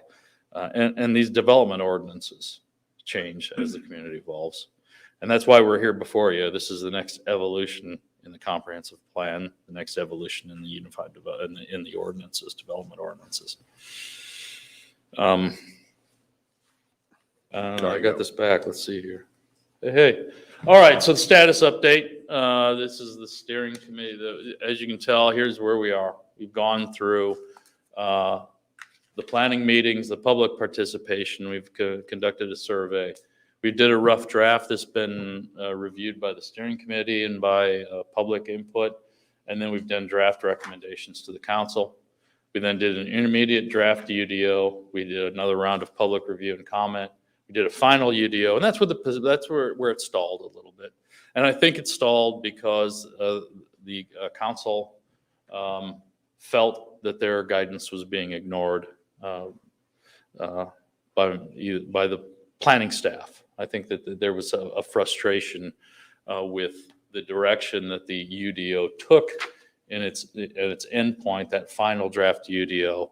And so it sat sort of on a table for months. When I was hired, the town manager made it pretty clear that one of my priorities was to get this process started again. We've been working on it. I've been working with the consultants and I mean, the consultants are really good about telling me when we've made some suggested changes to the ordinance that those changes are probably not consistent with some of the foundational documents, the comprehensive plan recommendations that they have. But ultimately, this is an ordinance, and it expresses the will of the council. And you, as the advisory plan commission, advise the council on what you think is right for the development ordinances of the town. But the council ultimately makes the final decision and implements their plan through this ordinance. Here, I'm going to turn it over to Brian because he's more articulate. He's much better looking. And he has been with this process from the beginning. So I'm going to turn it over to him and let him take it from here. Yep. Good evening. I'm Brian Stumpf with 11th Street. I'm a subconsultant to HWC Engineering, who's the prime consultant on this project. Let's see.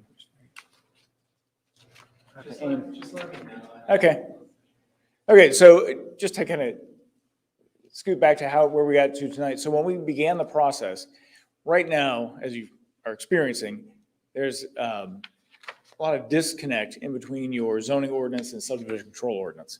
And so when we began this process with a review of your existing ordinances, looking at the history of your BZA items, where have you been giving waivers to things, where are variances being granted, things like that will kind of show a misalignment in the ordinances.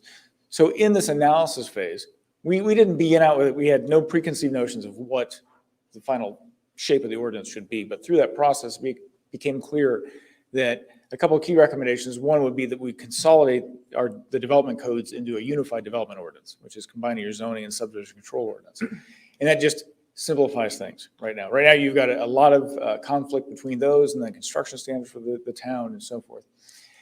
We also want to align with the regulations in the zoning orders with the UDO with what the desires of the community. That's what takes shape or is espoused in the comprehensive plan. Also important element of keeping it legal.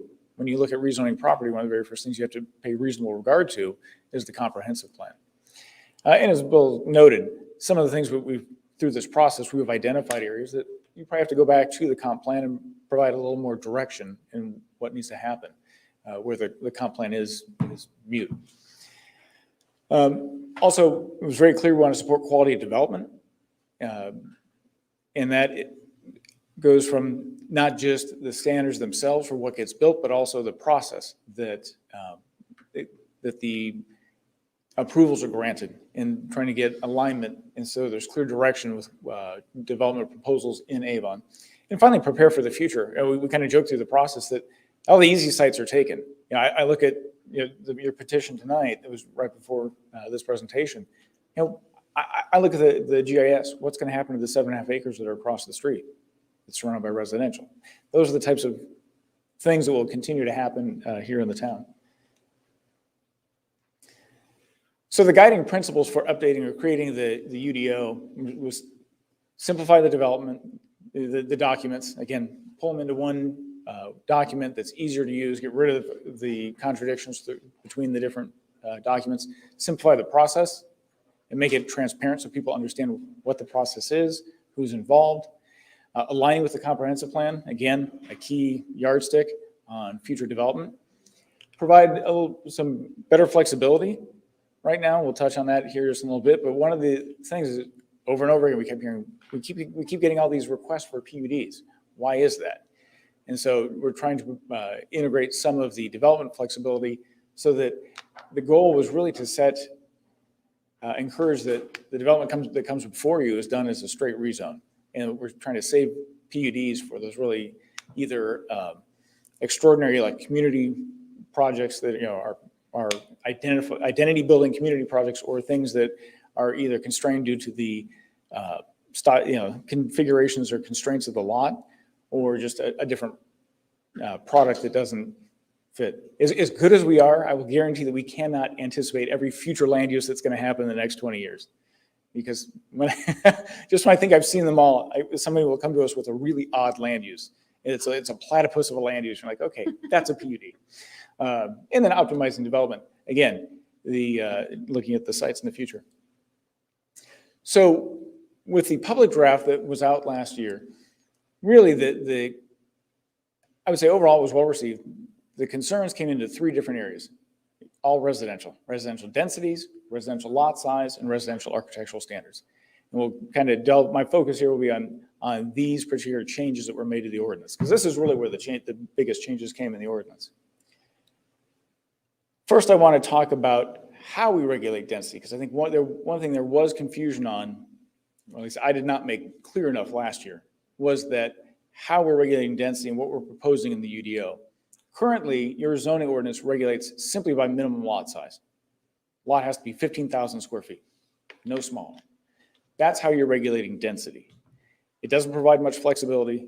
A lot of the discussion here is the sites that are remaining in Avon. We've got trees, and we may want to save those trees. So things of that nature. So as a way of providing that flexibility, what we've done in the UDO is sort of done a 2-step process. The key is that, so first is if you look at the residential districts, there's a maximum density that's permitted for each district. And so you take that is the measure that sets the limit, or at least the governor, for lack of a better term, of how many homes are going on that property, regardless of lot size. And then the minimum lot standards are also a factor and will influence the layout and design, but that's not the key measure in laying out the community. So, for example, maximum density. If you're in a district, the maximum density is 3 units per acre. That's the max you can put on that property. Even if there's flexibility in the lot size that allows quarter acre lots, it doesn't mean you're gonna get 4 lots on that. You're still only gonna get 3. So that's how that system works. So let's take a little dive here into the residential densities. What you see across on the top row are the R1 through R5. These are your 5 residential districts that are in the UDO.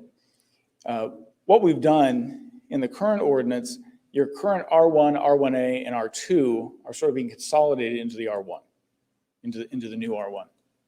And those districts had a density range of 1.85 to 2.96. The R2 was a 2.96. That's currently your current R3 district is now going to become R2. And then the R4 and R5 are your multifamily districts, a little bit higher density districts. R3 is actually a new district that if you look at the permitted use table, it's in those transitional areas. It's in that district that we allow through special exception approval, duplexes and townhomes, things of that nature. Again, trying to get to this, how do you transition from some of the commercial uses into the single family residential uses? And that's where we see that R3 being used. And so in the previous draft of the UDO that was out last summer, we were looking at, okay, you'll see the densities that were listed there. The concern was, well, that's a little too high. We're kind of upping that a little bit. So in the current UDO, we're backing down. So you'll see we're essentially going back to where your current density caps are based off of lot size. So back to 1.8 and 3.0 for the R1, R2. Now we get to the second tier of this on lot size and lot width. Some of the reasons you're getting so many PUD requests is your lot size and lot width requirements are just out of line with the market. And frankly, we have an aging population, a lot more active adult, empty nesters and so forth that don't want a 90-foot wide suburban lot and would actually prefer to have a smaller lot, but open space nearby that they can use. And so this is where in your current zoning, you'll see the minimum square footages. We had, in the previous draft, we had dialed those down, and then the concern was we just weren't comfortable in the R1 and R2 that we were rolling the lot sizes down or back that much. So you can see we've essentially put them back to where they were. Lot width wise, we've done a similar thing with where they were at 90 to 100 foot wide in the previous R1, R1A, and R2, taking those. The concern was, well, that 60 foot was too narrow. And I think, again, this is where some of that confusion was coming in with density being the governor, not lot size. So it's like, okay, let's bring this back. Let's drop this back down towards some of the similar lot sizes that we currently have in the ordinance. So those are some of the key changes there. On the residential architectural standards, there's really kind of 2 elements to this. One is the anti-monotony aspect of it, and the other is the standards that are used. And so what we've done is made a change. The initial scheme we had or approach we had on the anti-monotony was it was different. I'll give you that. And so we're like, no, we want to do something that's more familiar with communities, what's done in central Indiana. Heard, and we made those changes.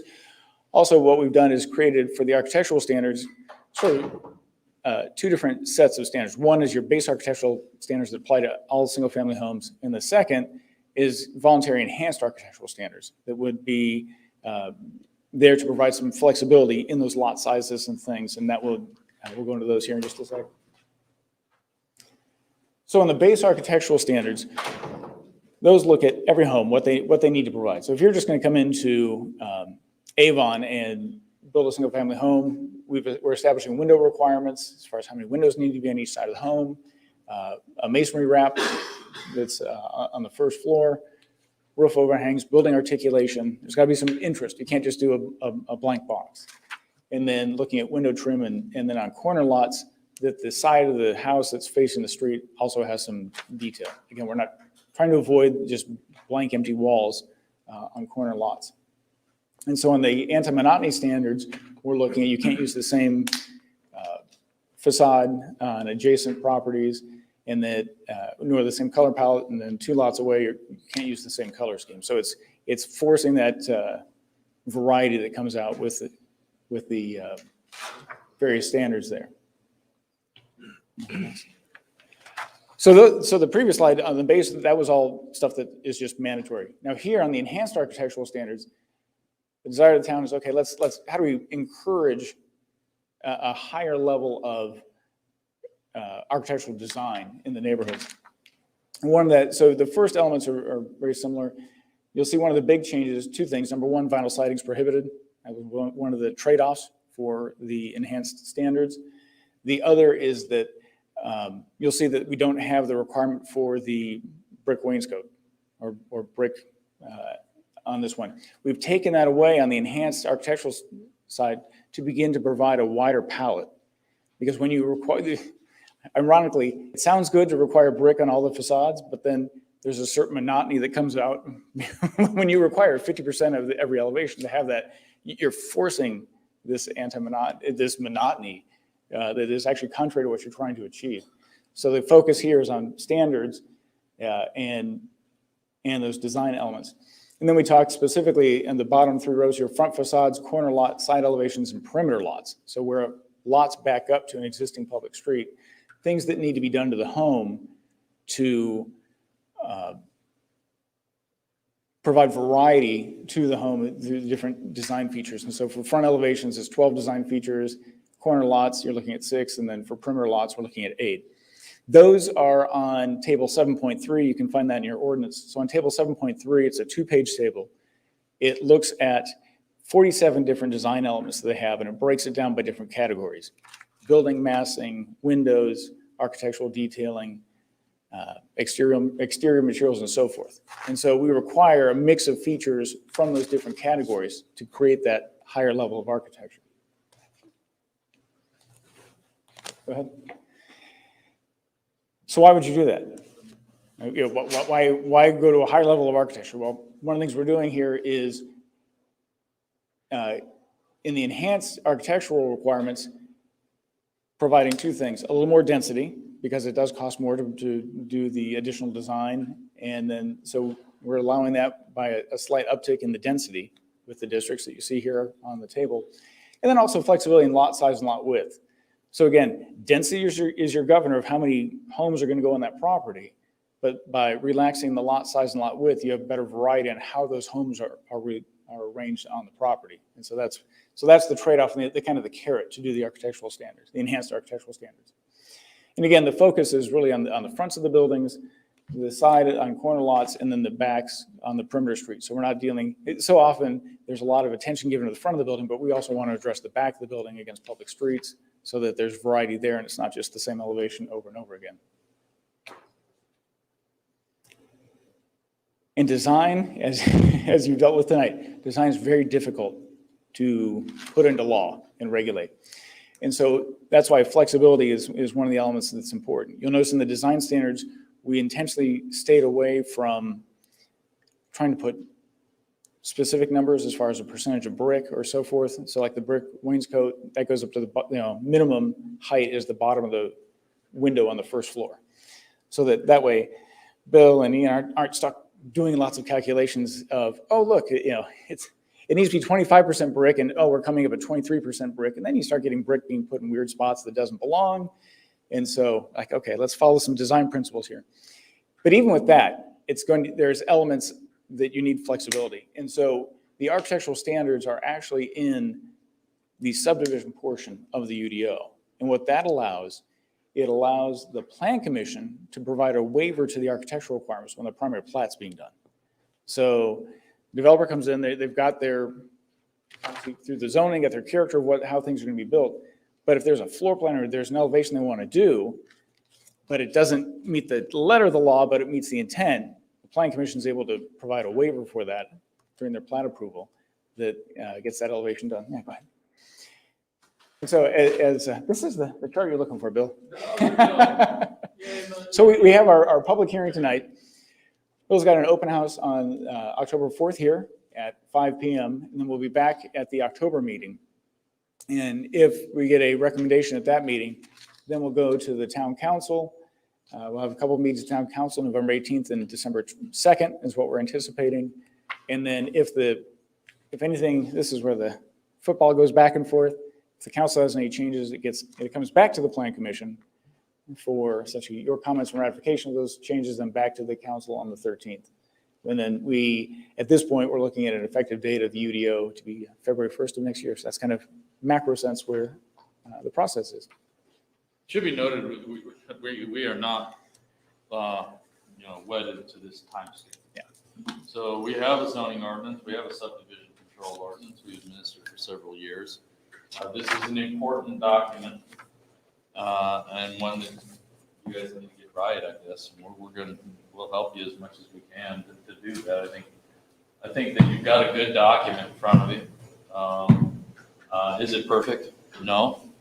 As a matter of fact, somewhere in that mass of papers on your desks are 4 submissions from different interest groups, showing one of them's and it's a wide range. It's a builder, a residential, a umbrella neighborhood association, for lack of a better term, of the Builders Association of Greater Indianapolis, and I think concerned citizens.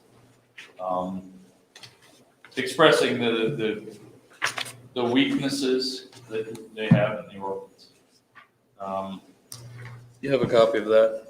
Now, on some of them, we did incorporate some of the changes that have been suggested into the draft that you received.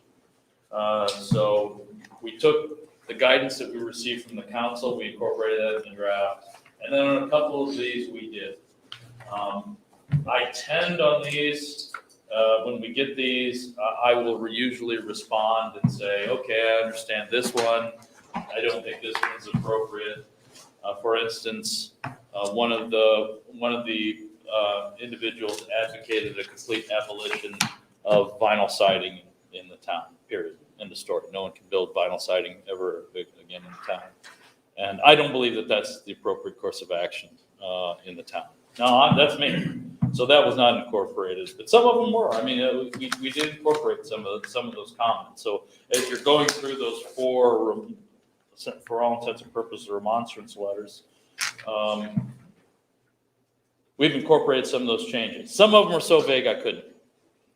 I don't know where, and in some cases, I've received a criticism. I'm one of these guys that when you receive for those of you that don't realize, I was in the military for a long time.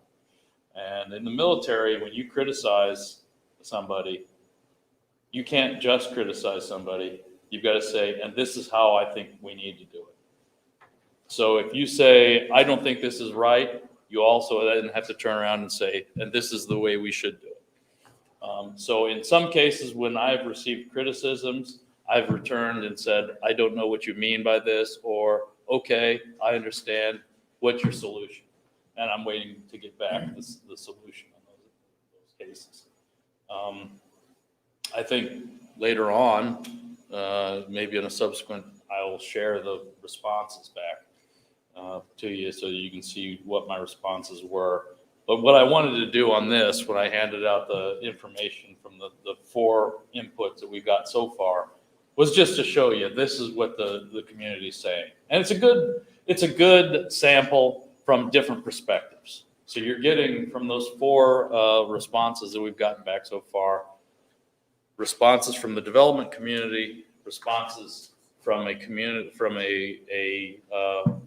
what I call an umbrella neighborhood association, and then some in between. So it's a good sort of way, if you read through the criticisms, to find out what the big comments are on the draft. And I'll tell you, it's the things that he hit on are the criticisms of the draft, the architectural standards. Why so many of this? Why not more of this? Why do you allow vinyl siding? Why is your vinyl siding standard so restrictive? So you'll see in some of those comments the differences. I think what we want to do is forward to the town council as good a document as we can get. I think that this is a good start for that. Yeah. Can we review some of the past cases that were presented to the BZA committees such as like signs comes to mind. I mean, there's a continued process of going through what they can, the height restrictions and so on. Yeah, we did. We looked back at the last 3 years of, we looked at the last 3 years of design standards variances from the BZA as well as waivers that came before the plan commission. Those are always a good indicator of if you keep seeing the same thing over and over again. Yeah. Yeah, I mean, that's actually one of the, the Board of Zoning Appeals is your quasi judicial body, but it's also a good body to use to test your ordinance on. Because like you said, it's like you, it's a board of citizens. And if the Board of Zoning Appeals is, approving the same variance over and over again, the board is clearly telling you that this standard in the ordinance makes no sense to us. So please change it.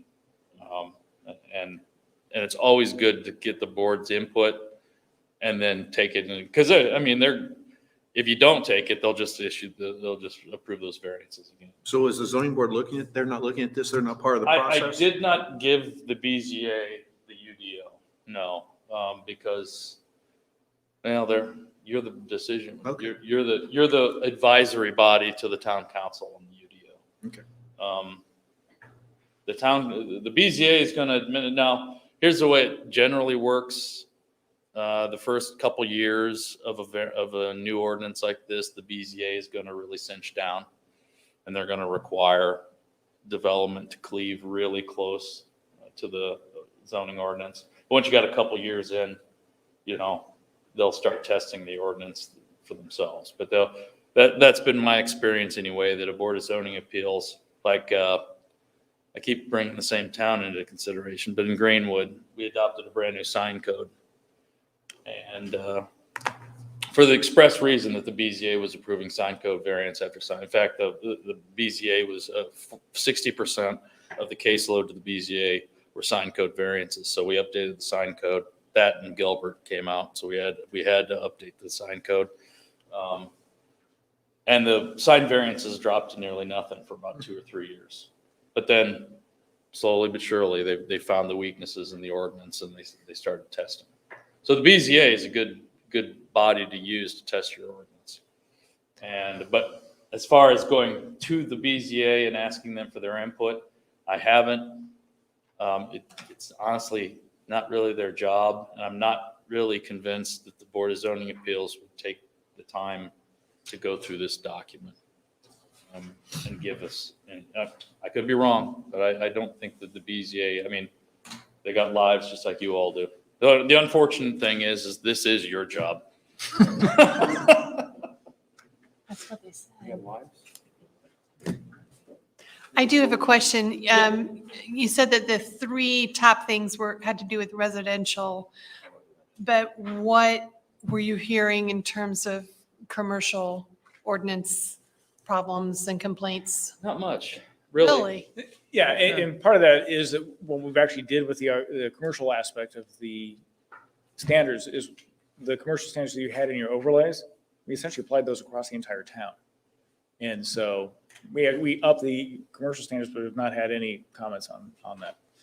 You obviously don't read the chatter pages. Yeah, in this ordinance, we get rid of the signature streets overlay. I think we incorporate that into overall. We better define the boundaries of the Ronald Reagan Corridor Overlay District.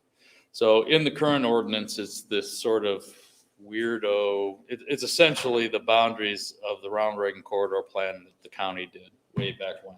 Now we've just made it a straight up 1,000 feet on either side of the corridor. So it makes it a little bit easier to administer. It makes it a little bit easier to figure out if you're in the corridor overlay district or not in the corridor overlay district. But we haven't really heard a lot about the corridor or the commercial development. The chatter pages, we'll hear the same thing about traffic on 36. But that's a byproduct of the commercial development, not necessarily design of the commercial development. What do you think are going to be the most, I don't know if this is the right word, problematic or challenging changes you're proposing? Well, I think I think the devil is in the details. I think one is trying to keep the ordinance as simple as possible. We got a 3-person staff. We're not going to have like a 10-person staff ever. So we have to have an ordinance we could administer with a 3 or 4-person staff. We want to make it easy for citizens to understand what their requirements are. But I think the big devil in the good thing is we got rid of all those bevy of subdivisions in the beginning of the subdivision control ordinance that required, 50-foot maximum or 50-acre maximum for industrial and all that other stuff in there. Basically, you have a subdivision now. And we administer that subdivision as just a subdivision. We don't have to figure out which subdivision it is. But it's going to be, I think that the big problematic thing is going to be the enhanced standards. What are the enhanced standards and how are they going to be administered and applied? That's the big one. If I can interrupt, I assume that you're done with your presentation. Yeah. So at this point, at 10:20, I'm going to open this up for public hearing. Is anyone in the room signed up to speak? And does anyone like to talk about this ordinance? And if so, please come forward so that we have that discussion. I'll be brief, I promise. For the record, Kate Collins with Baggy Builders Association of Greater Indianapolis, 6510 Telecom Drive, Suite 185, Indianapolis 46278. Just wanted to say a few things. We submitted 6 pages worth of comments, and I will say 80% of them were questions seeking clarification that builders had sent me and I kind of compiled together. And Mr. Peoples has been super responsive and super helpful, so I'd like to give him credit where credit is due. Definitely appreciate being part of the process. When it comes to some of the comments, I really hope that this group will take into account some of these things and take it seriously. Builders don't create the market, they respond to it. They're really trying to meet the demand that they're seeing, and knowing that Central Indiana, 58% of people make, or I'm sorry, 62% of people make under $58,000 as a household. So it's really trying to understand how to get housing that's suitable for them. And then also being able to respond to market trends and market needs. Some of the requirements are not as flexible and don't have that kind of agility that we're seeing right now with where the market is. And so we'd really like to see some consideration around flexibility with some of the architectural standards. So I'm sure that I'll get a little bit more specific in my final comments. I know that, like I said, we're working with Mr. Peoples, but would like to encourage you all to think seriously about those. So thank you. Anyone else like to speak?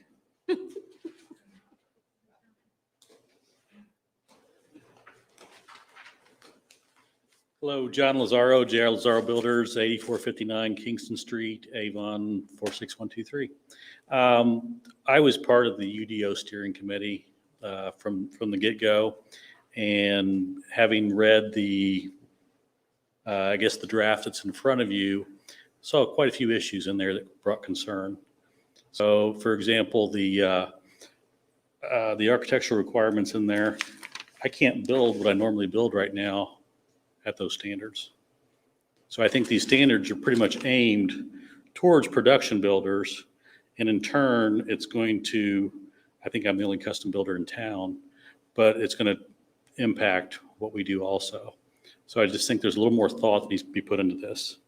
So I'm hoping that maybe the open house that comes up on the 4th, that we can put a little more input into that maybe and make some adjustments so that we have a good document going forward. So.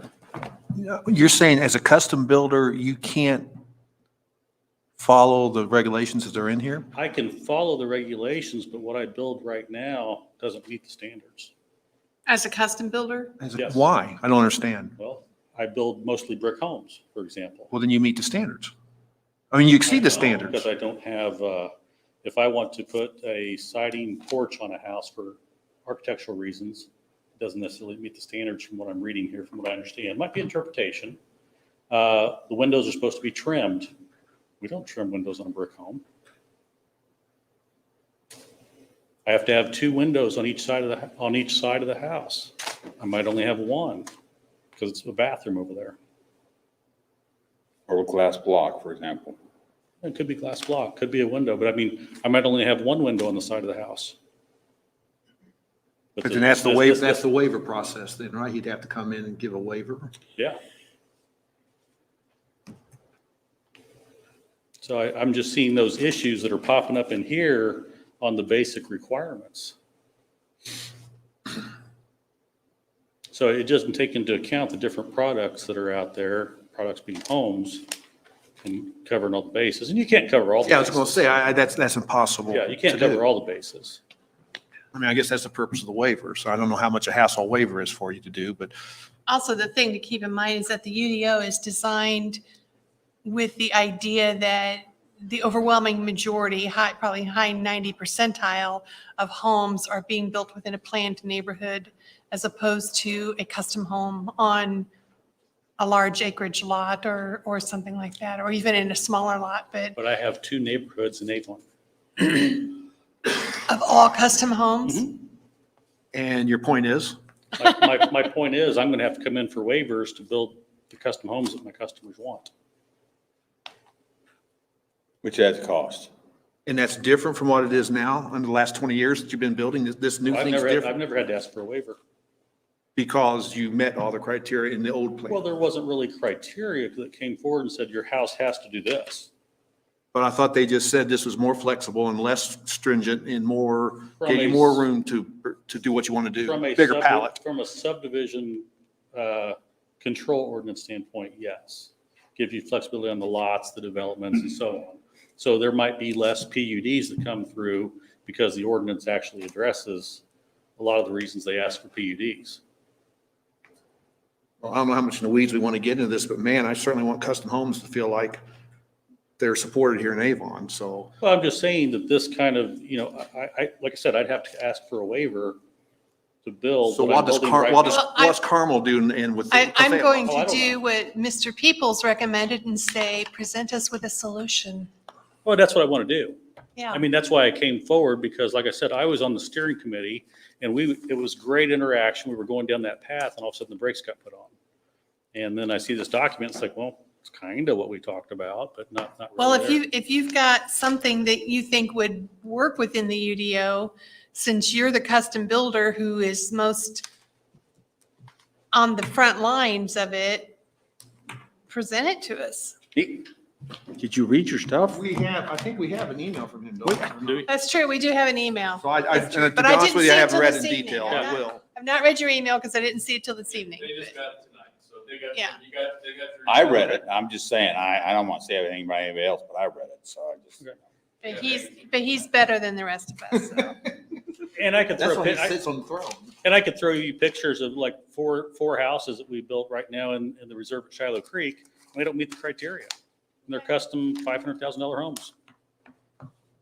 So did you have to get a waiver on those now under the current? No, because there's no criteria right now that says I have to do. So again, I'm getting opposite from you is what I just heard from them. I guess that's my point of confusion. I heard flexibility and paint what you want and then you do what you want. There's but flexibility. You're telling me different. There's flexibility in certain aspects, but not in all. Okay. And the architectural requirements is something that's new. So I don't disagree that it's not needed, but there needs to be maybe some flexibility there or something. I don't know. So glad to provide input. I'll read your email for sure. Okay. Thank you, sir. All right. Thank you.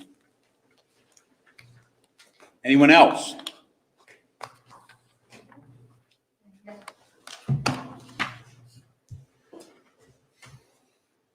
Sorry, it's such a long evening and I don't want to keep you all here, but I'm Rebecca Harp.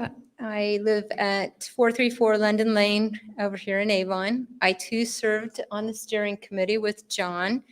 I'm a real estate broker and I've lived out here for well over 30 years and I've seen a lot of this growth happen in my time.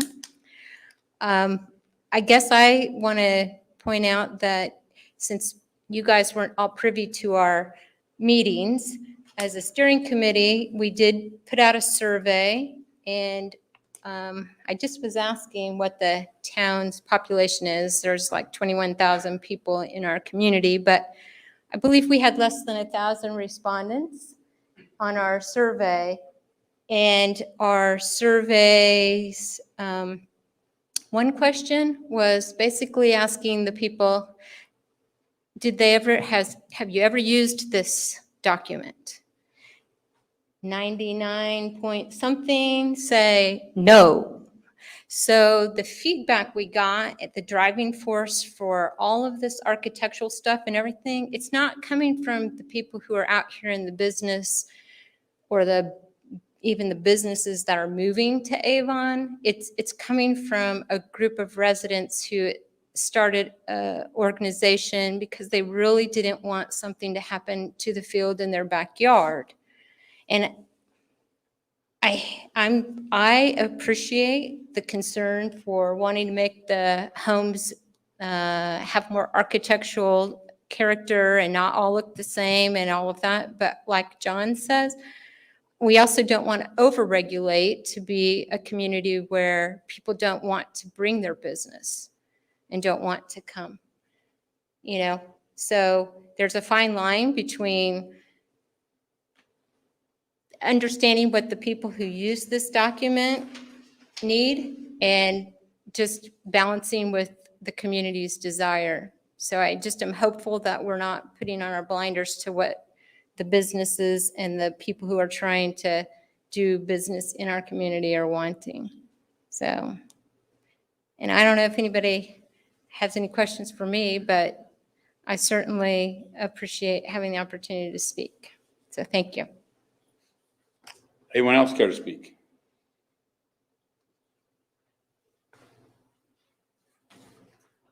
Mitchell? All right. All right, in that case, at 10:33, closing public hearing.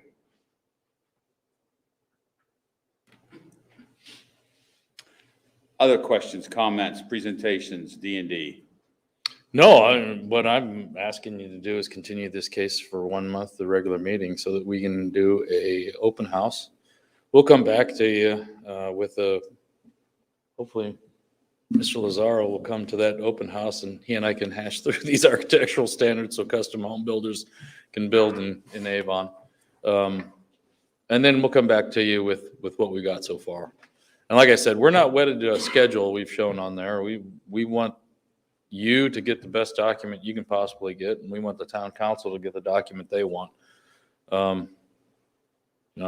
The comments I basically got from the town manager was it's preferable if I didn't get fired, but it's definitely it's a requirement that he doesn't get fired. So, that's what we're aiming for here.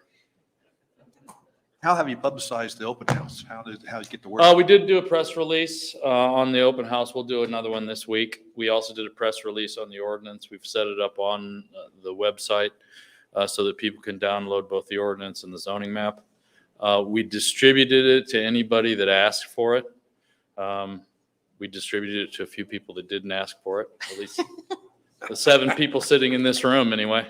Do you think the builders are aware of it? Have you specifically told them about it? I sent it to Baggy. Okay. I sent it to Okay, Mr. great. Lazaro. Thank you. That's all. Yeah. Thank you, sir. Yeah, and anybody that wants it, I'm the more the merrier.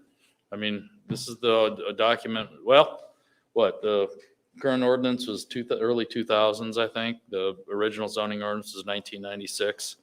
So you're looking at a decade, 15 years of using this ordinance to manage development in the town. We want to get it the best we possibly can. That's all I got. Thank you very much. No, you're not done. No. I was sure was Under hoping I other was. business, you said plan commission order. Oh, that's not me. That's my boss. That's somebody. That's my boss. He'll come up for that one. I'll go back and sit in my seat.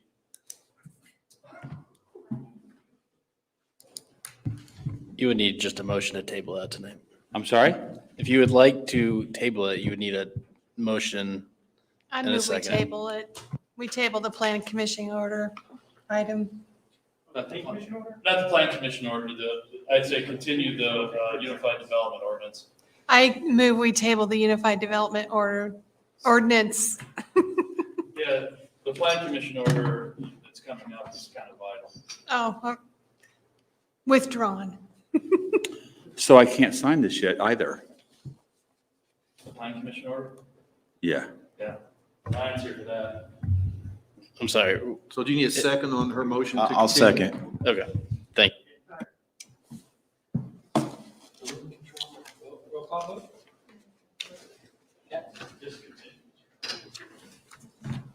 Okay. We had a motion and a second. All those in favor signify by aye. Aye. Opposed? Motion carried. We still have some other things on the agenda. Most important, the next regular meeting is at 10:25 at 6:30, and we also need a motion to adjourn. Well, are we doing this plan commission order? I thought we had to do it. What about order? Ryan, did you have something for us? Pretty please. Thank you, Mr. Order. I don't think you're on the agenda. Yeah, number 10. Sorry. It'll be the easiest thing you do all night. I We've all promise. fell asleep on you. First of all, thank you guys for serving and being here till 10:30. I do promise this is the easiest thing on your agenda tonight. All of you may recall in the past when the redevelopment commission decides to create a TIF district, tax increment finance district, there's two things we create. We create an economic development area, which is a bigger area, and then we create specific allocation areas.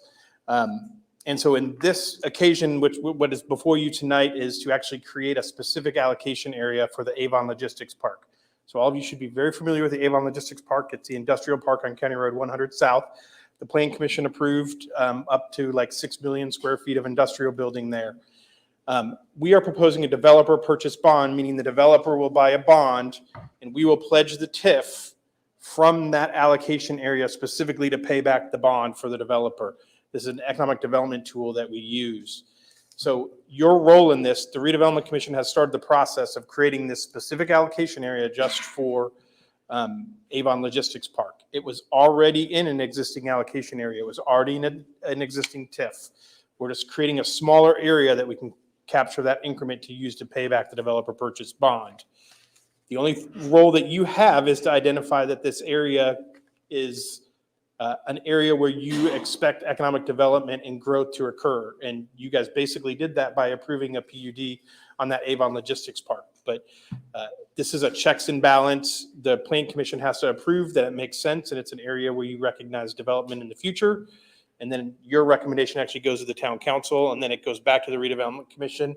And assuming both of you, the Plan Commission and the town council approve it, then the Redevelopment Commission will make the decision on whether they want to confirm their resolution and create the new allocation area. Happy to answer any questions. You should have a couple of maps and exhibits that show you that information that I just described. So the area south of the railroad tracks and north of 100 South, right? That's correct. Yes, sir.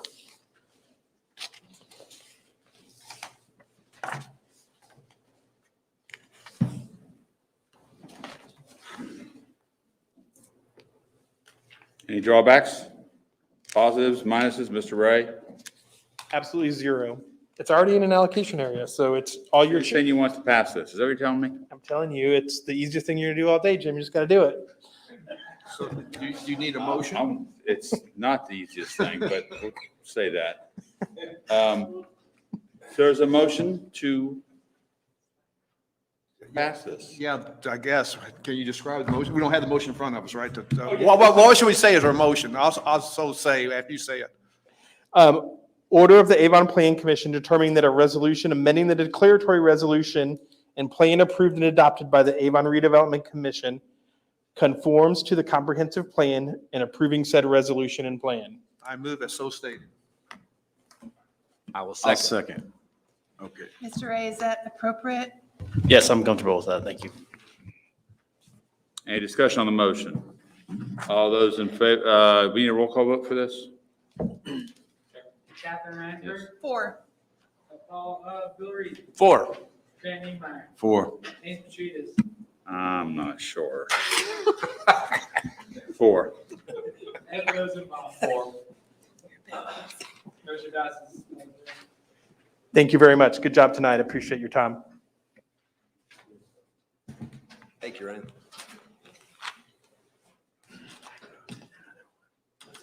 Anything else? I move we adjourn. I have a motion to adjourn. Do I have a second? So moved. I'll second. All those in favor signify by aye. Aye. Opposed, motion carried. I signed this one.